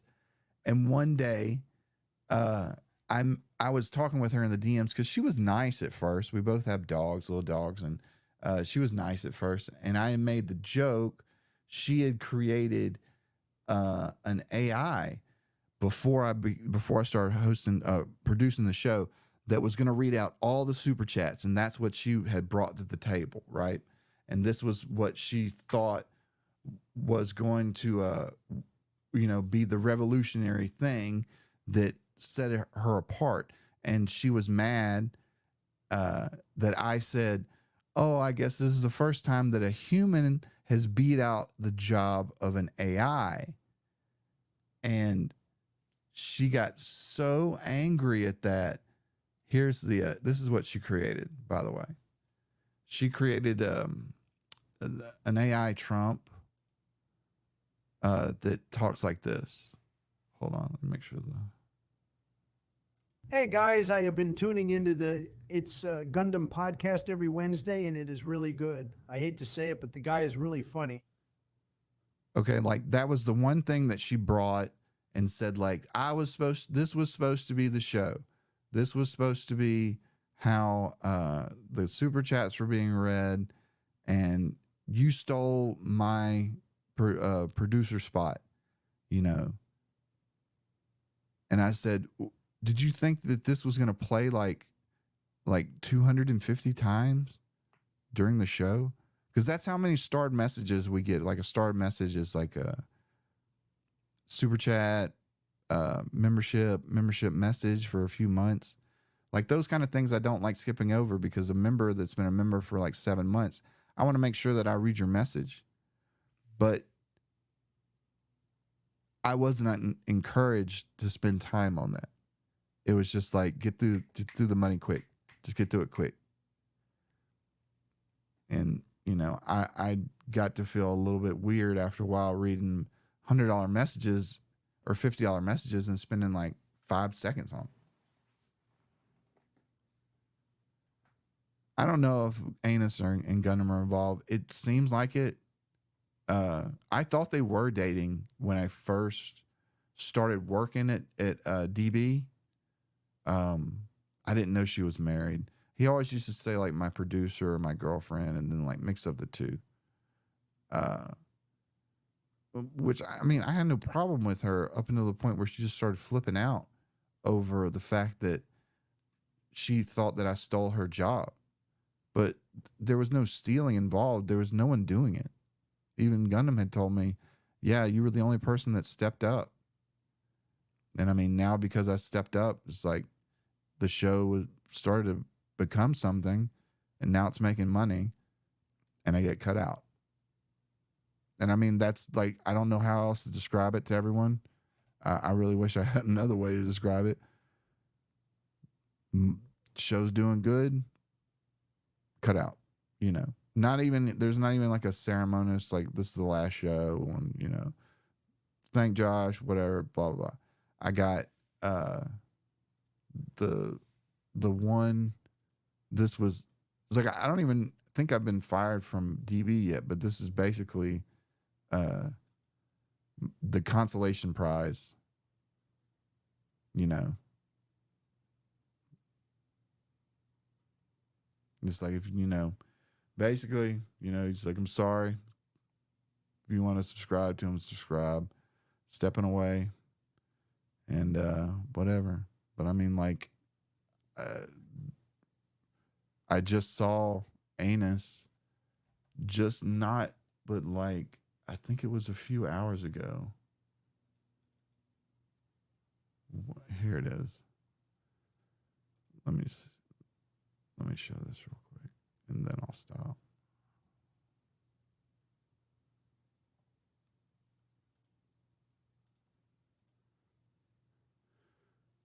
Yeah, this was, I had written the tweet that just said, you know, because he didn't mention it on Twitter at all that quality content was canceled, so I just figured I'd take it upon myself to do it. And Master of the TDS, who, shout out, that was a good dude. I was really looking to try to get him on the stream, on the show. It sucks that I didn't. I'll answer these questions in just a second. So I made that thing, and Master TDS says, yeah, he needs to take a break and everything. And then Anus comes underneath and says, don't worry, Gundam will continue to stream in the future. There'll just be a hiatus this week, meaning that, you know, they'll be back next week. So it's like, she doesn't want him taking too much time off because that's money that she's missing out. Let me go back and answer some of these questions. Sorry, guys. I'm trying to get my thoughts together and get them out and not sound like, you know, like a crazy sour grapes kind of person. Chaos. I got to ask, because I'm assuming here, but was the constant bubbling talk an issue? Dealing with similar issues myself, I know some people in my life get frustrated with me. He wasn't constantly talking about it. It would normally come in like a talk where he was really frustrated with something. And he would mention, like, you know, I don't have a lot of time left. And you start picking up on those little things when you're speaking with someone on text, or when you're speaking with them, you know, over voice chats. And I talk with them, no lie, like every day, probably every day for like maybe, I don't know, 2 years, maybe longer than that. From everything, from like, you know, just life stuff, business stuff, just whatever. If I could help him out, whatever. A few times that he helped me out, I didn't see any problem with it.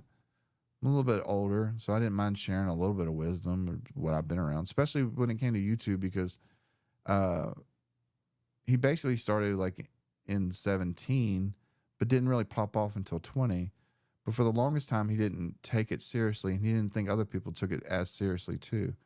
But when he figured out how much money could be made, like especially through the sponsors and having to have a business and having to have a, you know, proper legal representation, proper financial representation, getting your liabilities in order, getting, you know, just all that stuff, getting that together. And, you know, he's in his mid 30s by now.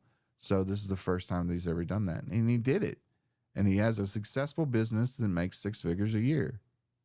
And, you know, you would never think that. You would never know that this person is down and depressed as he is, you know, is doing this well. But, you know, I think he is. I don't see how he couldn't be.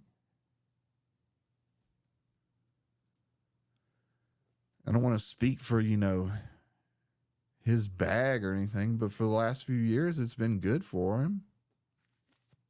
So, you know, the coming out of the woodwork where he's just like, I can't afford to pay you anymore. It's like, you can't afford that $700 a month anymore. I mean, if that's the issue, and the issue, you know, you don't want me on because you don't think I'm funny, or you don't like the way I talk, or have a Southern accent and you don't like that, whatever. Like, those are things that can make or break a show. And I understand that. I'm not the star in this situation, but I just think that I wasn't treated with much respect, with everything that I brought to the table. No, I don't think Gundam's in his 40s. I'm in my 40s.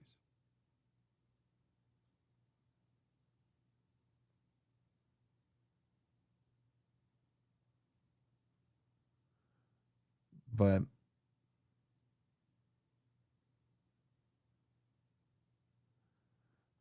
trying to keep the show afloat and, you know, keep everything interesting got to be a hassle after a while.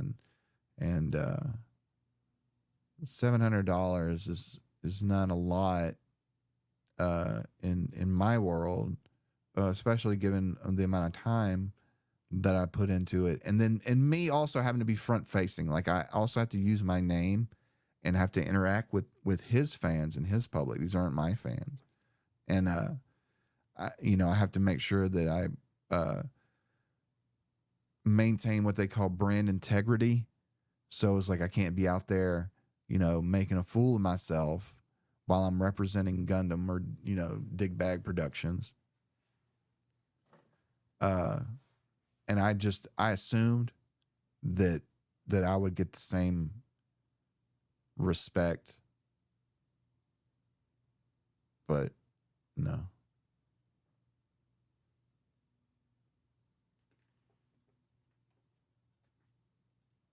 Hey, I hate that, man. I appreciate that, man. I don't think anyone hates me. Like, I hope no one hates me. I'm not trying to sit here and like air out a person just because I'm pissed off or something. I just wanted everyone that supported the show, and even the small bit of people that are in here, to know the truth about why the show was the way it was and why it ended the way it did.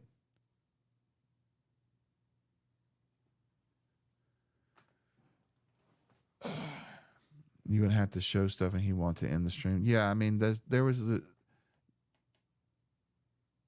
using my name as a username is brave. The other part of that is my name's all over like a bunch of court documents. Like, you just type in my name, you're gonna find like the first thing is gonna be court documents. So at this point, there's no getting away from it.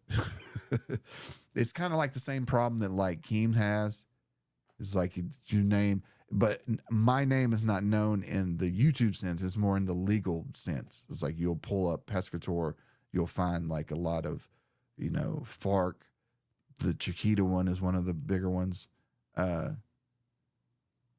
yeah, after a while, it's like, there's no point in using an alias, because people would just try to hurt me with the fact that my dad was murdered, just to kind of expose who I was.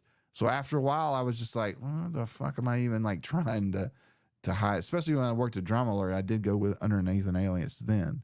But after I won the court case, I was like, there's no reason anymore to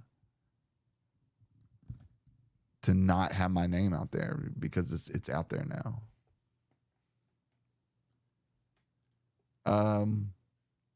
Mishkan, I talked about it earlier. Just real, I don't know. I always hate doing like a quick recap of this, but my father was kidnapped, tortured, and murdered by a terrorist organization back in 1996. And from like 2002 or 3, I started a campaign to sue that organization and the Chiquita Brands organization, which was funding that same FARC organization. They were funding them with money just so they wouldn't fuck with them. And my dad was looking, he was a geologist, and he was looking, scouting oil and natural gas wells next to the Chiquita Brands land. It was like 2 pieces of land, but he was on the opposite one and they were scouting over there. Well, anyways, the Chiquita people had paid the FARC as protectors, but what they would end up doing is they would go and they would kidnap wealthy U.S. businessmen and ransom them. And yeah, Chiquita Banana, they funded the FARC. You can look it up. You can type it in you can type it in Google. Just type in Chiquita Banana and FARC. FARC. Yeah. And but yeah, that happened, and he was held for about a month, I would say. And then he tried to escape. And when he escaped, they ended up shooting him. And he did end up killing one of the captors, they said. That's what the department, the State Department said. And they said that they were, so mad that he killed. After they shot my dad, they ended up what they called eviscerating his body, which is just taking a machine gun to it. So we didn't have an open casket. And that's really, like, a lot of times whenever people are trying to, like, especially like in this game, it's like there's a lot of people that try to hurt you. They'll look for stuff on your family, and and it's like, now talking about it to me, it seems like talking about news. But people like Tommy C, when I had a problem with him, was I specifically told him what had happened, and after he got it wrong. And I gave him the benefit of the doubt like 2 or 3 times. But by like the 3rd time, I was like, fuck this shit. I was ready to fire off on anybody that day. Yeah. His name was Frank Pescatore Jr. He was 39 when he passed. So I actually lived longer than he has.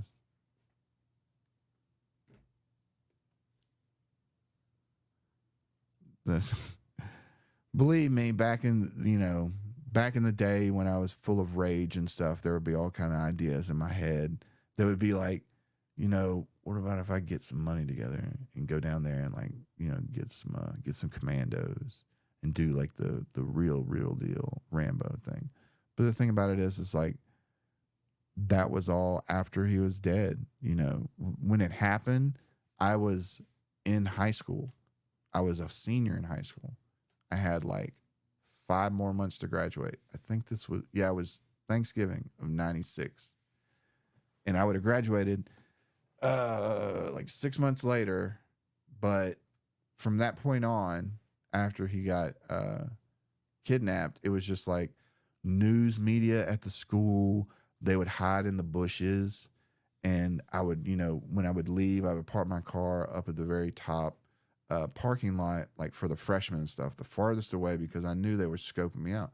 And they would hide in the fucking bushes, and they would jump out and they'd be like, hey, do you have any word about your dad? You want to talk about what's going on? Because at this particular time in 1996, like, the big thing was the Cali cartel. When you said Colombia, it was Pablo Escobar and Cali cartel. And while my dad had nothing to do with any of that kind of stuff, when you're in high school and a bunch of people are talking, including the teachers and stuff, and they don't really know what's going on, it's like they assume. They're like, this has to do with drugs, I bet. Well, they don't understand how a guerrilla army works, especially in a place like Colombia, where kidnapping and ransoming people is an actual business. That's what they do. So that they used to pop off at school, but they used to chase me. They used to what was that other one? There was one nice lady that ended up doing a really long, like, expose. It was like a 15-minute, 20-minute thing that they did on the local news, which I thought was real nice, because at the time, I mean, this is like 1997, It's like it's not digital video where you can just cut it up. You really had to shoot stuff, and she put a lot of work into that. So props to her. I hope so, Captain Laser Eyes. I try to live my life where I think he would be proud. I think he would have liked this show too. He has this, he would have liked Gundam's sense of humor. It's all the same. That's the whole reason why I was attracted to watching Gundam and his videos in the first place, is because before I started working at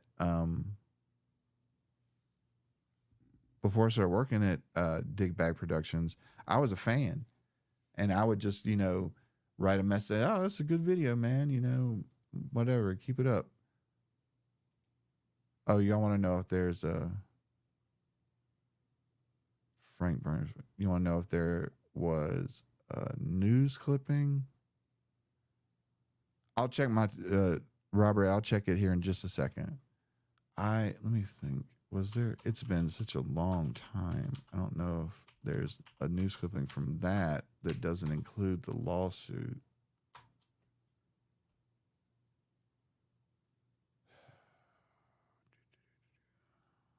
Hold on one second. News.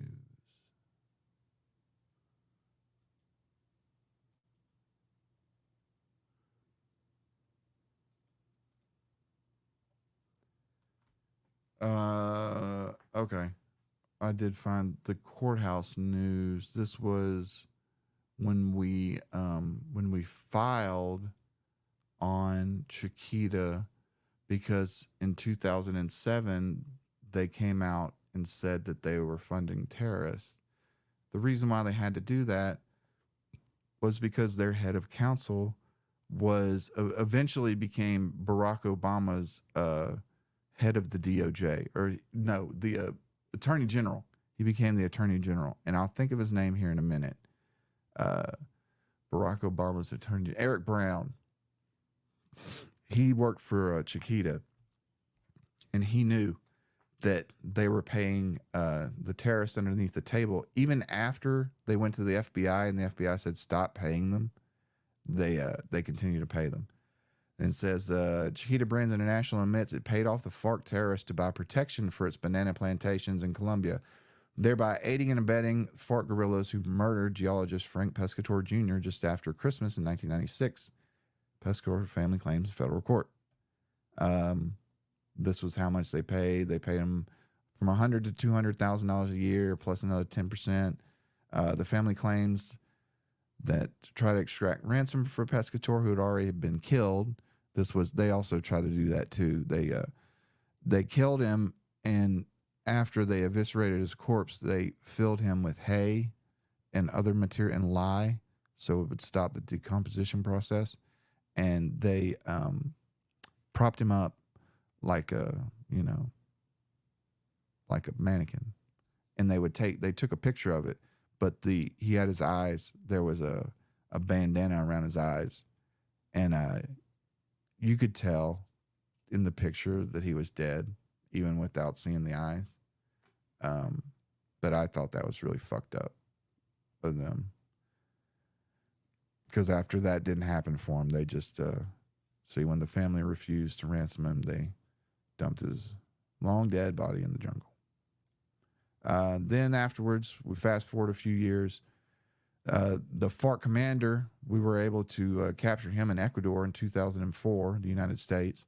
And in 2008, he was sentenced to 60 years in prison, not specifically for the murder of my dad, but it was in there. One of the reasons why is because you can't give a life sentence to a someone that's a Colombian national. You can't give a U.S. life sentence to, because in Colombia they don't give life sentences. So they gave him 60 years for drug trafficking, because they used to traffic all kind of drugs. And he was old enough that this means he's a life sentence anyway. He's going to die in ADX. He's in the ADX, the highest prison in the land, ADX, back in the Rockies. And that's basically it. you know, this is just them admitting that they paid. They admitted this all in court in like '07. We were demanding punitive damages at the time of like, I think it was like $250 million. But then after a long drawn out thing, we were going to court that morning to choose a jury, and Chiquita came to us and offered a settlement, and that's where the confidential settlement came from.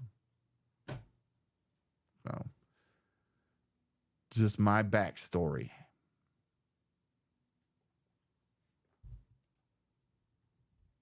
But yeah, does anyone else have any questions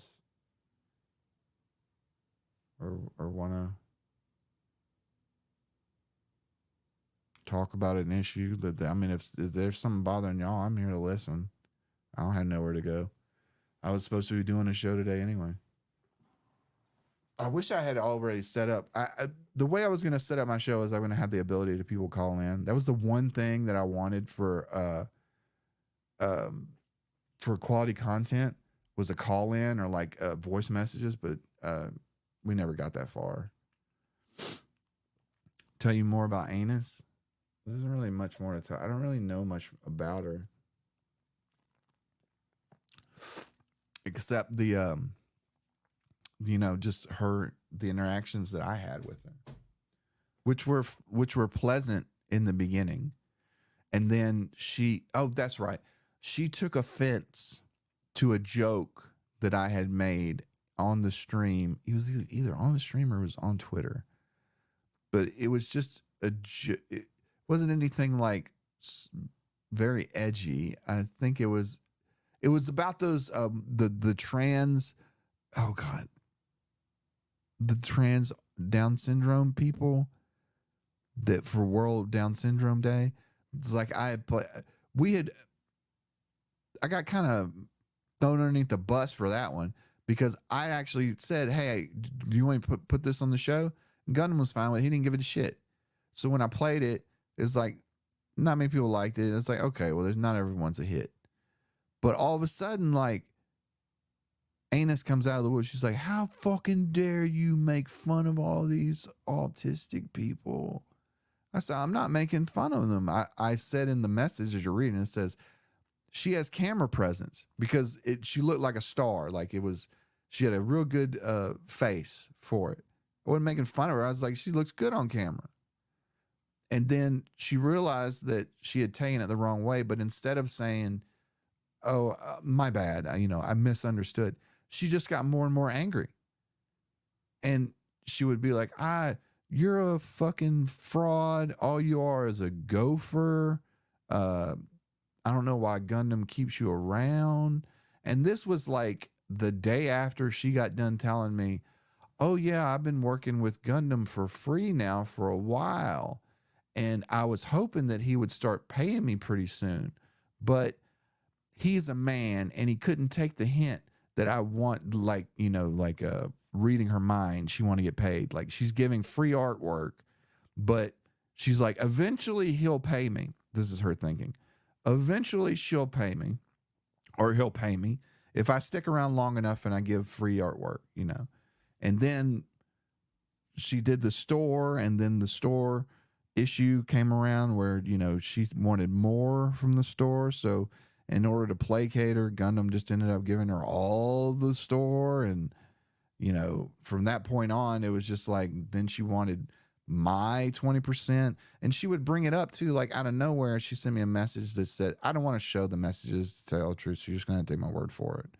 Like, I'll stand behind whatever the fuck I'm saying right now, because I got the goddamn messages, but I'm not gonna show DMs because I think that's kind of shitty. But she says, oh fuck, did I lose my train of thought? She said, I really did lose my train of thought. Motherfucker.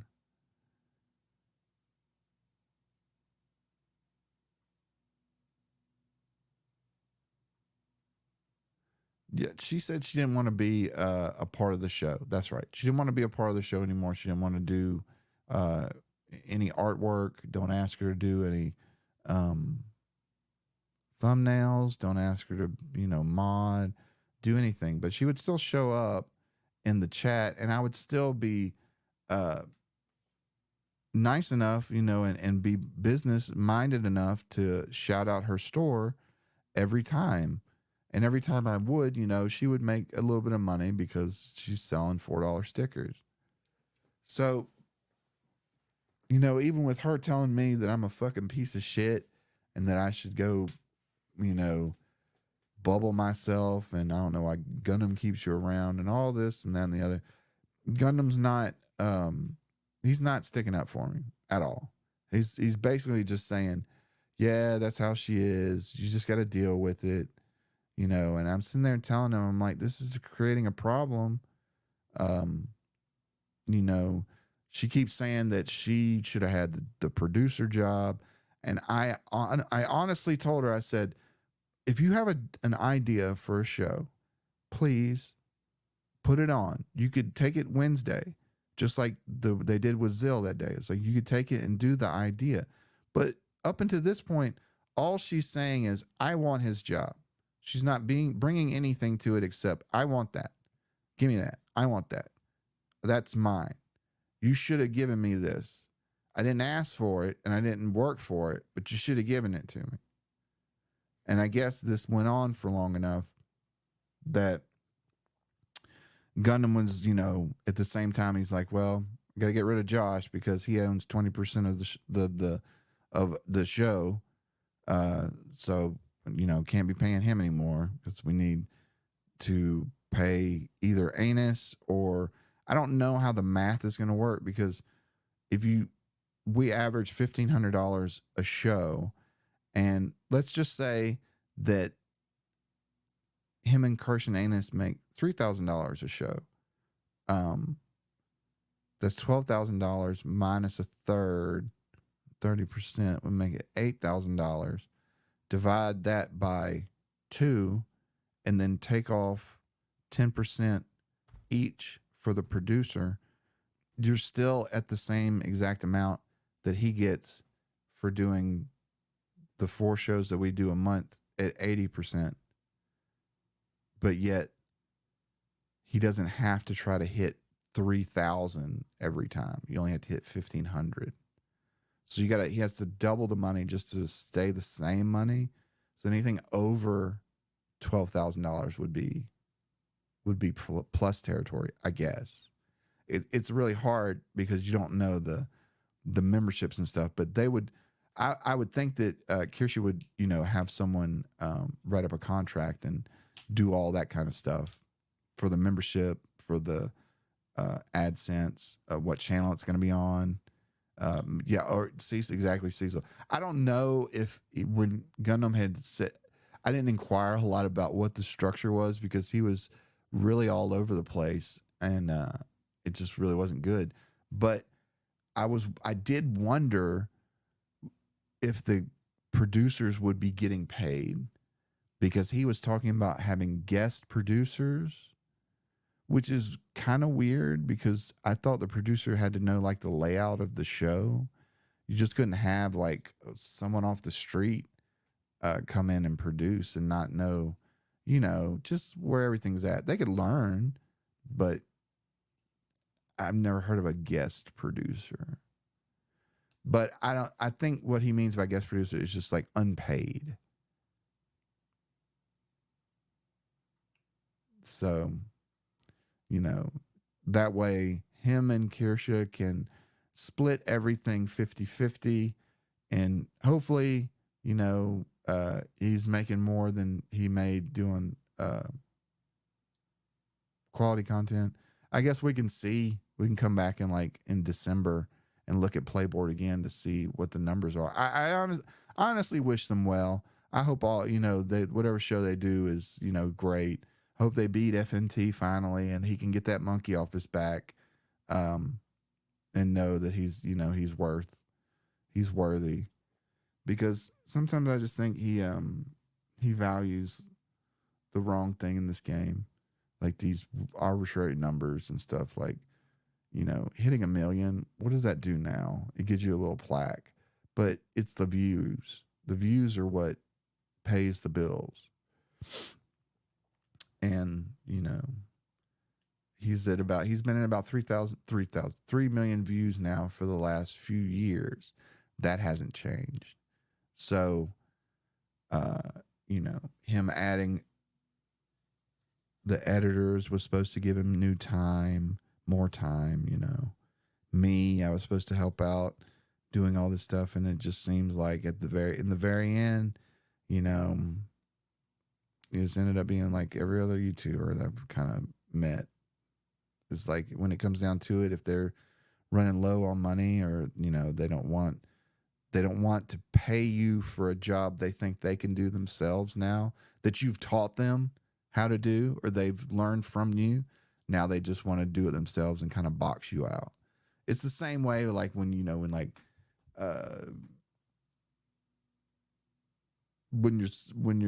if you were a drug dealer and you were moving your way up the ladder, you know, you just box out the guy ahead of you and go and step over him. That's kind of what I feel like. So it's kind of got stepped over on this one. And for no, and it'd be one thing if like I was sucking ass and we weren't having good numbers and the shows were shit. It's like, I don't think the shows were shit, and we definitely weren't having good numbers. So after the wait, what? After the FNT strike, did they want you guys back? Or was there a bit of fear there? There wasn't really a strike. He just didn't want to go on there because he was mad that they, in his words, he thought they were looking for a new regular for the show. And he thought that he would be the one that they picked. And it ended up being the Shadversity and maybe someone else. I'm not totally sure. Because believe me, it's like when he gets on the rants about this stuff, it's like, it's a little hard to follow.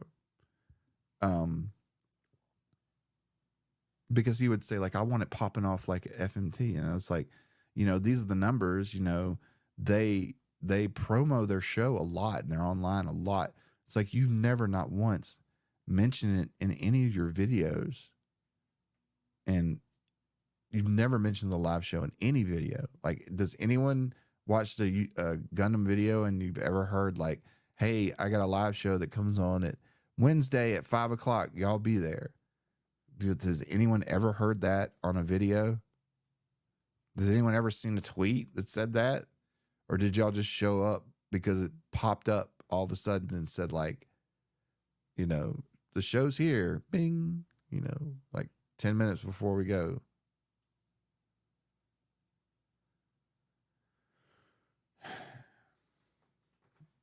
Yeah. I mean, he not one time did he bring up the live show. I think maybe once he mentioned, he was like, yeah, I am in my live show. Would I ever accept an apology from Gundam? I mean, he doesn't have to apologize for anything. It's his show. So he can throw me off and fuck me over. That's his right. I thought the work that I was doing in not even the show, just like on the videos and stuff, I thought that was pretty valuable as well, because there's a lot of shows that I helped produce that ended up being bangers, like the whole G4 saga. Like, I pretty much co-produced that one. That took 2 years. We had all that information saved up, had it, you know, stored away for years for the third one. And what's another one? The Sweet Baby Inc. story. That one, excuse me, that one was just like a story that we had seen that we didn't know it would hit. At the time, this was before the Sweet Baby Inc. stuff. It was really popping off as Gamergate too. And he was looking for a new, larger form video. And I had just so happened to bring up that stuff about Sweet Baby Inc. And I had some of the videos, and then he started getting in. He had some of the videos. Then we started working on it together, and it just came together, and it was a fucking banger. I appreciate you like the G4 video. That was one of my favorite video um, video series to do because we got to do all three of them. It was like a whole kind of trilogy. The third one was a little weak, but the first and the second one were the sweet fire. Oh yeah, we exposed them all the way. And you would have thought that like Gundam was like riding high on that because he was like one of the first people in there. He was getting commended for it and everything, and he made backup videos on it. We made a few videos on it. It was a whole thing, and then he started getting started getting disillusioned with the whole setup. And that's just how it goes. You know, he didn't want to do any more videos because other people were doing videos on it. And, you know, and he would have unreasonable, not fits. He's not having fits, but he's just like, if when Drinker made his video on Sweet Baby Inc., and it made like 1 million views in a few hours, you know, Gundam took not offense, but he was like, Drinker doesn't know gaming. It looks like he just watched my video and did the cliff notes. I hate how I don't get views like that. This is the self-pity that I keep talking about, like, that I never really like. Because I would say, like, the video's doing great. It's doing like 300,000. Yeah, but Drinker's video's doing like 1.2 million. And, you know, I'll never get that. I'll never, you know, why it's just a clone of my video. And then he would like hate on these people that he's supposed to be like friendly with. And I don't know if he's hating on them because he's frustrated with his own situation or he's jealous.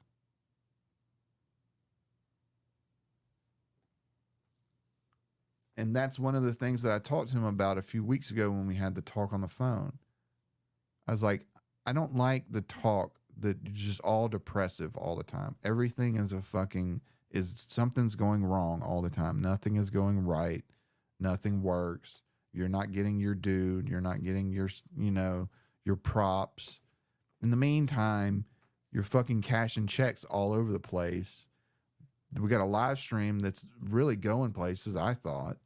You know, it was on the verge of one of those popping off things. And he's just like, you know, I'm not having fun anymore.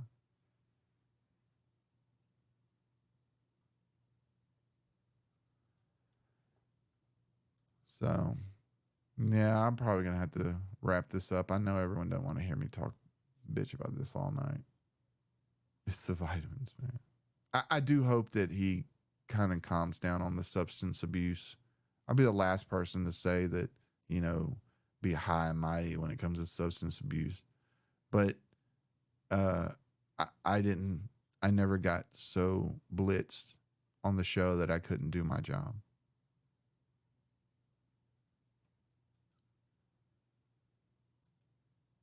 Hey, I appreciate that, David Martinez. Wasn't fun. I tell you, when it hadn't been a great day or 24 hours, it's just like getting slapped in the face, you know, getting fucked over by someone that, you know, you thought you really were building something with and had worked for a long time. And, you know, basically a few sentences, fucked you over. Sorry. Thanks for everything you taught me. That's it. You thought Gundam was broke as fuck, but here he is making six figures. I mean, he has money. I'm not saying that, you know, he's destitute, but yeah, look at his numbers. I mean, I can point to 50,000 just on the super chat stuff right now.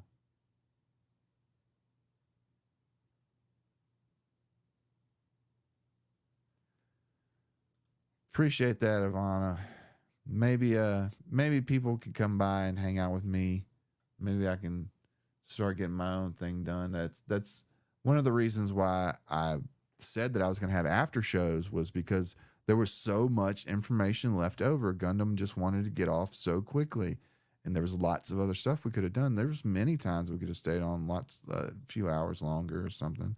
I had the time. I always scheduled this day for like 4 to 10. It's like anywhere in between there, I'm doing something. And, yeah, you know, it just sucks that it ended this way, and sucks that I think he kind of views people like me and like Ludwig is the help that's not, that is too dirty to be upon the camera next to him or be in the call next to him, which is weird because I always considered him like an everyman, but he's just different, just bitter. But that's it. If anyone does anyone else have any more questions or anything before I wrap it up?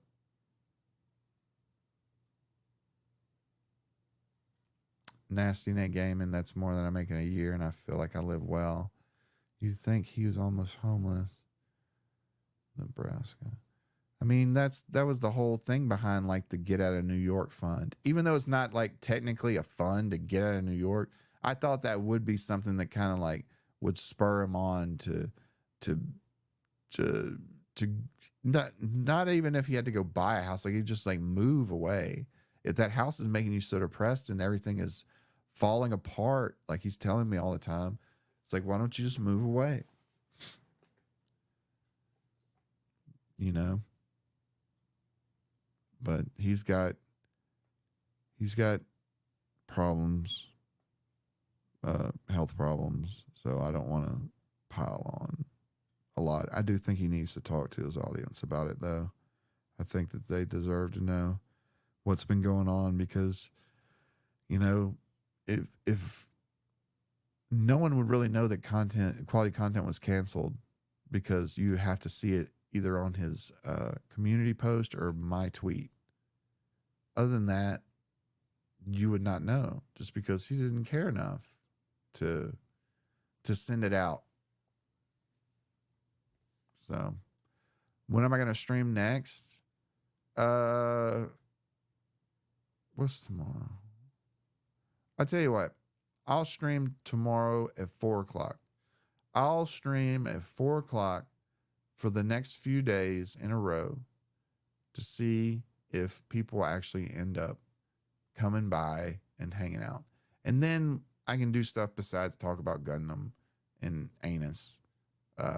We can talk about funny shit and watch some videos. And there's still people that I know in the community. So I would hope that maybe they want to come on and like, you know, shoot the shit. I'm up for going on any shows now, you know. So if you got a show that, you know, you've got an opening, you want someone to talk some shit for a little bit, but not off the rails kind of shit, just a little bit. Make you announce on X and in the community tab. Yeah, that's the only two places that I saw him announcing that it was canceled.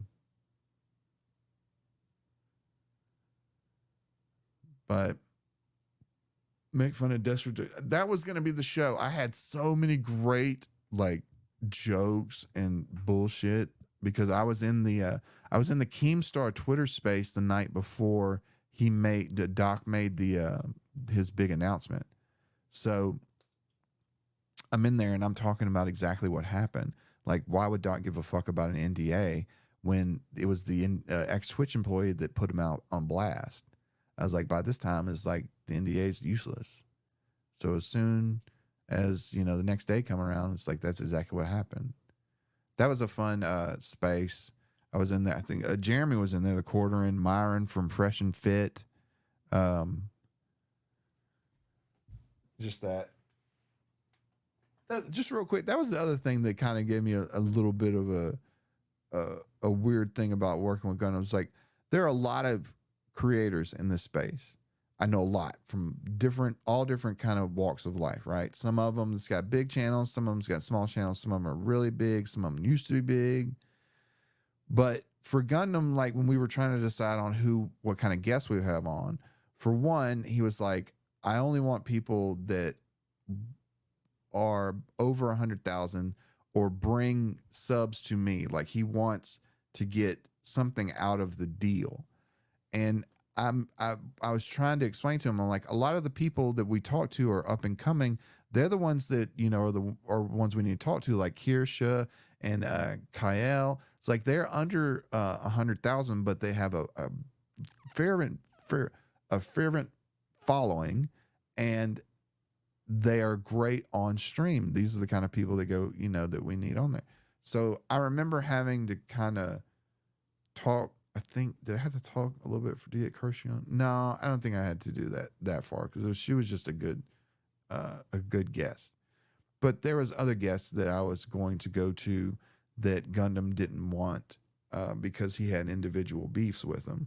Like everyone kept asking me to go get Mr. Medicare, and I was about to. I had an opening contact for him, and Gundam was like, I don't want him coming on. And I was like, why? And he was like, I got beef with him. And when he told me what the beef was, I'm like, this is fucking nothing. It's like, it ended up being that Gundam messaged him and he didn't message back. And so that's the reason why I didn't want him on the show. But this was like years ago, not recent, but it was years ago. And this whole time, and I'm just sitting here like, I love the dude to death, but there's just so many like little hypocrisies. And then after a while, you know, just stop giving a fuck.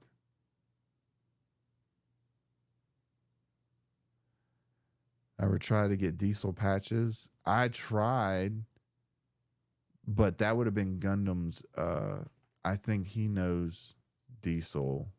I don't know him.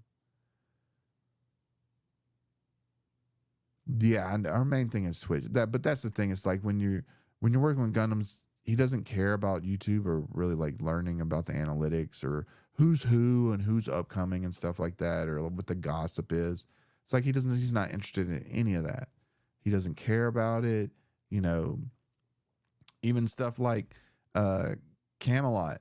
You know, Camelot, love him or hate him. I mean, the dude drives an ARCA series NASCAR, and that's a big achievement.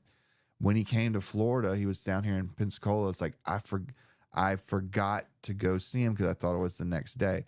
But I still like applauded him, and it's like, that's a really hard thing to do.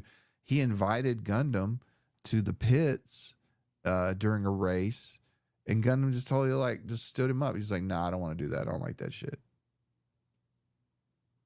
I was like, it's just car racing. It's like you race bikes. It's the same thing, kind of. It's not bikes. It's like you really, and so then I don't know if Camelot got offended or something. And I was in one of his streams one night, and he was like, yeah, tell Gundam, fuck you, because he didn't want to, you know, I offered, and he was probably joking, but at the same time, you know, Gundam's been offered to go to Chrissy Marr's wedding and other events, but he just doesn't go because he doesn't want his anonymity to get out. You know, which is fine. That's one of the reasons why he was using me so much, because I use my real name and he didn't want to use his real name. So a lot of times shit would just filter through me. And yeah, Anna's wedding too. And these were all in New York. I don't think they were like far travels. So he does like to keep to himself, but you know, you can't, if you keep to yourself, you can't be mad that you aren't bigger on social media because other people interact and network on a larger scale than you do, and they don't, and they also promote their stuff. You know, Gundam had a problem in promoting himself, and he'll say that, you know, that was one of the reasons why I was brought in, is because I can promote things. He has a hard time in promoting stuff. We all remember the paints and the fluffy figure. The fluffy figure, well, I guess went okay, but the paint thing was like a total clusterfuck. You know, I think he's done that paint thing for 7-8 months, and he might have made like $200.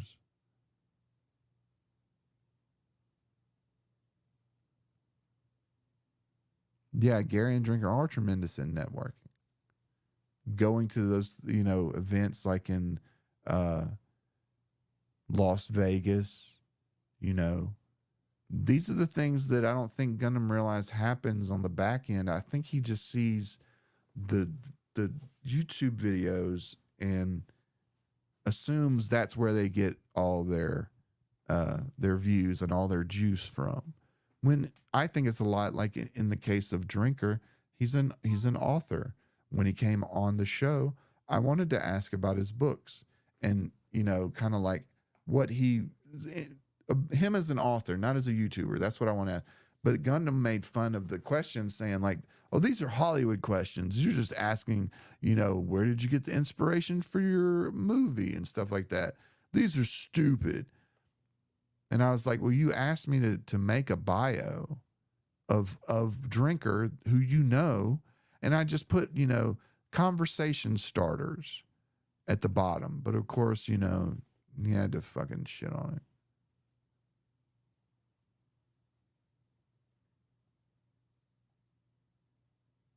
But yeah, that's it. I'm headed to dinner. I appreciate everybody coming out. I'm starting to lose my voice. And I'm sorry that I couldn't save the show. Believe me, I tried. But you won't be without Gundam for long. He'll more than likely he'll probably be streaming next week. But yeah. Do y'all want me to play an outro song? I did have one that I was gonna play. It's a little weird. It's not Snortwave. One in the chat if anybody wants to hear an outro.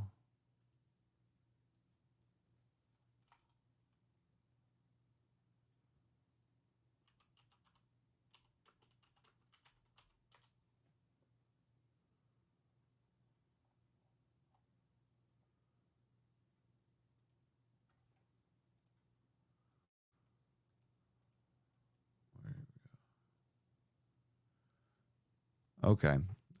We got 1, 2. All Duff does it. Fuck that. None of us hate Gundam as his best friend. I don't hate Gundam either. I really don't. I'm disappointed more than anything. I feel hurt that I got backstabbed like that and fucked over. Because I don't know. There's no other way to describe it, y'all. I wish, you know, it wasn't that, but he totally fucked me over. It would have been fine if he just said, I just want to, you know, shut down this show. I'm going to do the other show. That's fine. Just come to me as a man. He wanted to go back and forth, play the fence, try to be the good guy, but still, you know, try to not let me down hard. And I'm like, I'm not your fucking girlfriend. Just tell me what's going on. But, all right. This is from a new channel. I don't really know if people are going to like this. I just found it funny. And I think tonight I'm going to do something for me. I appreciate everybody coming out. I'll see y'all tomorrow at 4. Oh, what's for dinner? Fajitas from last night. See you, Virtual Maid. Comes from the ocean like a hurricane, sets the ground in motion, bitch, you're gonna feel the pain. He swings that pimp hand that knocks bitch city down. He's the monster king of pimps and he doesn't fuck around. He's Godzilla and he wants his motherfucking money. He's Godzilla.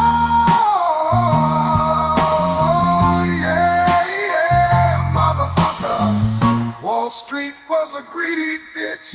They kept Pimpzilla's cash, and he's come time to collect every dime from that sweet ass. He laid his tail down to block that bitch ass path and cut slap like a psycho.